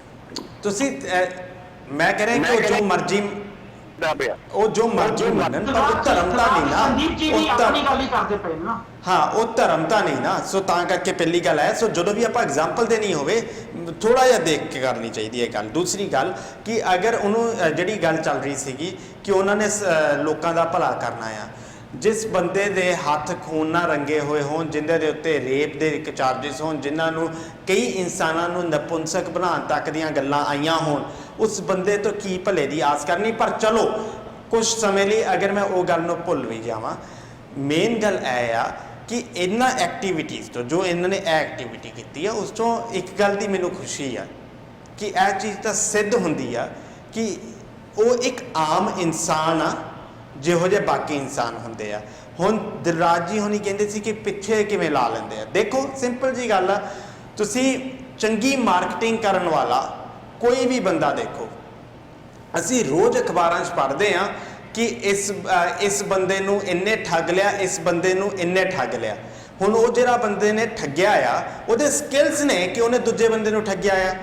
ਇਸ ਗੱਲ ਦੇ ਉੱਤੇ ਮੈਂ ਤੁਹਾਡੇ ਤੋਂ ਦਿਲਰਾਜ ਜੀ ਬਿਲਕੁਲ ਡਿਫਰ ਨਹੀਂ ਕਰਦਾ ਇਸ ਗੱਲ ਤੇ ਮੈਂ ਇਸ ਗੱਲ ਨੂੰ ਐਕਸੈਪਟ ਵੀ ਕਰਨ ਨੂੰ ਤਿਆਰ ਹਾਂ ਕਿ ਇਹ ਐਸਾ ਠੱਗ ਆ ਜਿਹਦੇ ਕੋਲ ਕੈਪੇਬਿਲਿਟੀ ਹੈਗੀ ਆ ਦੂਜਿਆਂ ਨੂੰ ਠੱਗਣ ਦੀ। ਸੋ ਉਹਦੀ ਅਗਰ ਐਜੂਕੇਸ਼ਨ ਜਾਂ ਉਹਦੀ ਜਿਹੜੀ ਸੰਦੀਪ ਨਹੀਂ, ਮੈਨੂੰ ਖਤਮ ਕਰਨ ਦਿਓ ਬਸ, ਮੈਂ 1 ਮਿੰਟ 'ਚ ਖਤਮ ਕਰ ਰਿਹਾ ਦਿਲਰਾਜ ਜੀ। 1 ਮਿੰਟ 'ਚ ਮੈਂ ਖਤਮ ਕਰ ਰਿਹਾ ਲਾਸਟ ਲਾਈਨ ਕਹਿ ਕੇ। ਦੂਸਰੀ ਗੱਲ ਜਿਹੜੀ ਸੀਗੀ ਫਾਈਨਲਾਈਜ਼, ਜਿਹੜਾ ਫਾਈਨਲ ਕਮੈਂਟ ਆ ਉਹ ਹੈਗਾ ਕਿ ਚਲੋ ਜੋ ਵੀ ਆ ਐਟਲੀਸਟ ਮਾਇਆਧਾਰੀ ਬੰਦਾ ਹੁਣ ਐਕਚੁਅਲ ਸਹੀ ਲਾਈਨ 'ਚ ਆਇਆ ਆ ਤੇ ਉਹਨੂੰ ਆਪਣੀ ਪਿਛਲੀਆਂ ਜਿਹੜੀਆਂ ਲਾਈਨਾਂ ਉਹ ਛੱਡ ਕੇ ਇਸ ਪਾਸੇ ਤੁਰਨਾ ਚਾਹੀਦਾ ਆ। ਜਿਹੜੀ ਗੱਲ ਜੀਤ ਜੀ ਨੇ ਕੀਤੀ ਸੀਗੀ ਕਿ ਰਾਮਦੇਵ ਜਿਹੜਾ ਆ ਉਹਨੇ ਹਮੇਸ਼ਾ ਹੀ ਮਾਰਕੀਟਿੰਗ ਕਰਕੇ ਪੈਸਾ ਕਮਾਇਆ ਆ ਤੇ ਯੋਗਾ ਨੂੰ ਇੱਕ ਸਾਧਨ ਬਣਾਇਆ ਉਹਦਾ, ਬਿਲਕੁਲ ਸਹੀ ਗੱਲ ਹੈਗੀ ਆ। ਪਰ ਇਹ ਵੀ ਬੰਦਾ ਜਿਹੜਾ ਝੂਠਾ ਸਾਧ ਵੀ ਆ, ਇਹ ਵੀ ਮਾਰਕੀਟਿੰਗ ਹੀ ਕਰਦਾ ਆ। ਪਰ ਮੈਂ ਨਾਲ ਹੀ ਇਹ ਗੱਲ ਕਹਿ ਦੇਵਾਂ ਕਿ ਅਗਰ ਇਹ ਅਧਿਆਤਮਕ ਪੱਖ ਨੂੰ ਵੇਚਦਾ ਆ ਤੇ ਰਾਮਦੇਵ ਵੀ ਅਧਿਆਤਮਕ ਪੱਖ ਨੂੰ ਹੀ ਵੇਚਦਾ ਆ, ਕਿਉਂਕਿ ਉਹ ਯੋਗਾ ਨੂੰ ਅਧਿਆਤਮਕ ਪੱਖ ਦੇ ਨਾਲ ਜੋੜ ਕੇ ਵੇਚਦਾ ਆ। ਸੋ ਡਿਫਰੈਂਸ ਕੋਈ ਖਾਸ ਨਹੀਂ ਆ। ਹਾਂ, ਸਿਰਫ ਇੰਨਾ ਆ ਕਿ ਨਜ਼ਰੀਆ ਆ ਕਿ ਕਿਸ ਬੰਦੇ ਤੋਂ ਠੱਗੇ ਜਾਣਾ ਆ। ਕਿਸੇ ਨੇ ਕਿਸੇ ਤੋਂ ਠੱਗੇ ਜਾਣਾ ਆ ਤੇ ਕਿਸੇ ਨੇ ਕਿਸੇ ਕੋਲੋਂ ਠੱਗੇ ਜਾਣਾ ਆ। ਦੁਕਾਨਾਂ ਬਹੁਤ ਨੇ, ਚੂਜ਼ ਕਰਨਾ ਪਵੇਗਾ ਕਿ ਠੱਗਣ ਵਾਲਾ ਕਿਹੜਾ ਆ ਤੇ ਅਸੀਂ ਕਿਹਨੂੰ ਚੂਜ਼ ਕਰਨਾ ਆ ਆਪਣੇ ਆਪ ਨੂੰ ਠਗਵਾਉਣ ਵਾਸਤੇ। मैं भी एक लाइन में ही खत्म करांगा। मैं भी वही कह रहा कि उदा लोगों को पागल बना के ठग्या जाना तो चंगी गल है कि ऑर्गेनिक चीज बेच के पैसे लांदा पिया। मैं भी उस गल ही हमेशा जोर दिंदा पिया। ओके, आई थिंक टाइम अपने को बिल्कुल नहीं बचा। मैं उसे शो रैप अप करना चाहूंगा। तो सारे का थैंक यू करना चाहूंगा। हां जी, सॉरी डॉक्टर सब्जीत जी प्लीज। देखो गल है, पहली गल तो अपन धर्म इस करके ना चाहिए क्योंकि खुद भी कभी तेरा सच्चा सौदा ने अपने आप को धर्म के तौर पर एस्टैब्लिश नहीं किया। उन्हें सिर्फ ये कहा कि मैं धर्म सिखाऊंगा हाँ, ये नहीं कहता कि मेरा कोई वखरा धर्म है। ये गल कोई डेरा भी नहीं कहता कि मेरा कोई वखरा धर्म है। पर ये बावजूद बड़े लोग ने जेडे उस डेरे ने मुखी नूं रब वांगू तस्लीम करते हैं। सिक्खी दे विच भी किन्ने डेरे ने लोकी आके पुछदे ने, एक दूजे नूं दसदे ने मैं फलां बंदे तो अमृत छकिया, मैं फलां बंदे तो अमृत छकिया। किन्ने लोग ने जेडे ये नहीं कहते कि मैं गुरु का अमृत छकिया, वो कहते ने फलाने डेरे का अमृत छकिया, ओदी रहत करदा है या ओने आ चीज कर ली क्या, ओने झटका खाण की आग्या दित्ती है, ओने मांस ना खाण की आग्या दित्ती है, ओने अंडे भी रोक दित्ते ने। असल दे विच ਅਸੀਂ ਇਹ ਮੰਨ ਕੇ ਚੱਲੀਏ ਕਿ ਡੇਰਾ ਚਾਹੇ ਸਿੱਖੀ ਦੇਣਾ ਤੇ ਚਾਹੇ ਉਹ ਅਮਰਤ ਵੀ ਕਿਉਂ ਨਾ ਸਿਖਾਉਂਦਾ ਹੋਵੇ, ਉਹ ਡੇਰਾ ਹੀ ਹੈ। ਤੇ ਡੇਰੇ ਉੱਪਰ ਤੁਸੀਂ ਕਾਰਪੋਰੇਟ ਕਿਉਂਕਿ ਅੱਛੀ ਸੱਚਾਈ ਹੈ, ਕਿਸੇ ਵੀ ਡੇਰੇ ਤੋਂ ਇਹ ਕਲਪਨਾ ਨਾ ਕਰੋ ਕਿ ਉਹ ਕਾਰਪੋਰੇਟ ਵਾਂਗ ਕੰਮ ਨਹੀਂ ਕਰੇਗਾ। ਫਰਕ ਸਿਰਫ ਇਹ ਆ ਕਿ ਕੋਈ ਡੇਰਾ ਨਿਸ਼ਾਨ ਸਾਹਿਬ ਲਾ ਕੇ कारपोरेट बन जाएगा, कोई डेरा गुरुद्वारे की उसारी करके कारपोरेट बन जाएगा, ढड्डिया वाले वर्गा कोई कुछ बन जाएगा। पर रहन क्यों डेरे में डेरे ही लोगों ने धर्म को मनना तो उन्होंने कोई एक ऑथेंटिक चीज है गुरु ग्रंथ साहब। वो गुरु ग्रंथ साहब घर के प्रकाश हो, किसी गुरुद्वारे के विच प्रकाश हो, वो किसी इतिहासिक गुरुद्वारे के विच प्रकाश हो। सिख की आस्था उन्होंने विच होनी चाहिए है। पर नहीं आस्था उन्होंने उत्ते भी असीं कोई अपनी धक्का लागू नहीं कर सकते क्योंकि धर्म नूं मनना ना मनना, किहड़े धर्म नूं मनना किहड़े नूं नहीं मनना, किहड़ा धर्म छड्ड के किहड़ा धर्म अडॉप्ट कर लेना, ये बंदे की पर्सनल आजादी है। इहदे विच सानूं दखल देना नहीं चाहिए कि ना देण दा असीं कोई हक रखदे। मेरे को टाइम नहीं है sir, I think I have to wrap up. Ajit ji थोड़ी छोटी रखो गल प्लीज, गो अहेड जी। मैं शब्दीश जी दी इन्हां गल्लां दे नाल जेहड़ा उन्होंने ने कहा है बिल्कुल सहमत हाँ कि सिख धर्म च भी एक रीति आ गई है कि मैं फलाने संत तो अमृत छकिया, मैं फलाने संत तो छकिया, वो मैंने इदा कहना वो इदा कहता। इस गल तो बिल्कुल सही ने। बाकी रही गल जी मैं राम रहीम गल कही है कि उन्हें धर्म चलाने की कोशिश नहीं की। उन्हें देखो एक धर्मां दे विच हुंदा जिथे वो बैपटाइज करते हैं, सौं चुकाते हैं, क्रिश्चियनटी दे विच भी सिख धर्म च अमृत छकाउंदे ने। उन्हें जरूर नवां धर्म चलाने की कोशिश की है जिन्हें जो उन्हें जामे इंसान शुरू किया और उन्होंने गलों तो ही ये कंट्रोवर्सी शुरू हुई ने। उन्हें कोशिश की है तो मैंने अपनी कोशिश कामयाब होंदा नहीं लगता है, पर उन्हें जरूर कोशिश जरूर की नवां धर्म चलाने की। ये आपको मनना चाहिए कि उस बंदे ने कोशिश की है जी। Thank you sir, thank you ਤੁਹਾਡੇ ਸਾਰਿਆਂ ਦਾ ਜੁੜਨ ਵਾਸਤੇ ਤੇ ਆਪਣਾ ਵਿਚਾਰ ਸਾਂਝੇ ਕਰਨ ਵਾਸਤੇ। ਇਹਦੇ ਨਾਲ ਹੀ ਅਸੀਂ ਦਰਸ਼ਕਾਂ ਨੂੰ ਇਜਾਜ਼ਤ ਦਿੰਦੇ ਹਾਂ। ਜਾਣ ਤੋਂ ਪਹਿਲਾਂ ਦਰਸ਼ਕਾਂ ਨੂੰ ਇੱਕ ਵਾਰ ਫਿਰ ਤੋਂ ਚੇਤੇ ਕਰਾ ਦੇਣਾ ਚਾਹੁੰਦੇ ਹਾਂ ਕਿ 6 ਤਰੀਕ ਨੂੰ ਤੁਸੀਂ ਕਿਲਾ ਰਾਏਪੁਰ ਦੀਆਂ ਗੇਮ ਲਾਈਵ ਦੇਖ ਪਾਓਗੇ ਚੱਕ ਦੇ ਟੀਵੀ ਤੇ। 6 ਜਿਹੜੇ ਦਿਨ की सेमीफाइनल होगा, आई थिंक फ्राइडे रात अपनी कैनेडा या नॉर्थ अमेरिका फ्राइडे रात होगी। बाकी ਤੁਸੀਂ ਟਾਈਮ ਜਿਹੜੇ ਵੀ ਕੰਟਰੀਜ਼ ਰਹਿੰਦੇ ਜੋ ਉਹਦੇ ਨਾਲ ਐਡਜਸਟ ਕਰ ਸਕਦੇ ਜੋ। ਲਾਈਵ ਸਟ੍ਰੀਮ ਤੁਸੀਂ YouTube ਤੇ ਵੀ ਦੇਖ ਸਕਦੇ ਹੋ। ਜੇ ਤੁਹਾਡੇ ਕੋਲ ਚੱਕ ਟੀਵੀ ਦਾ ਐਕਸੈਸ ਨਹੀਂ ਹੈਗਾ, ਤੁਸੀਂ YouTube ਤੇ ਵੀ ਇਹ ਖੇਡਾਂ ਦੇਖ ਸਕੋਗੇ। ਇਹਦੇ ਨਾਲ ਹੀ ਸਾਨੂੰ ਦਿਓ ਇਜਾਜ਼ਤ। ਧੰਨਵਾਦ।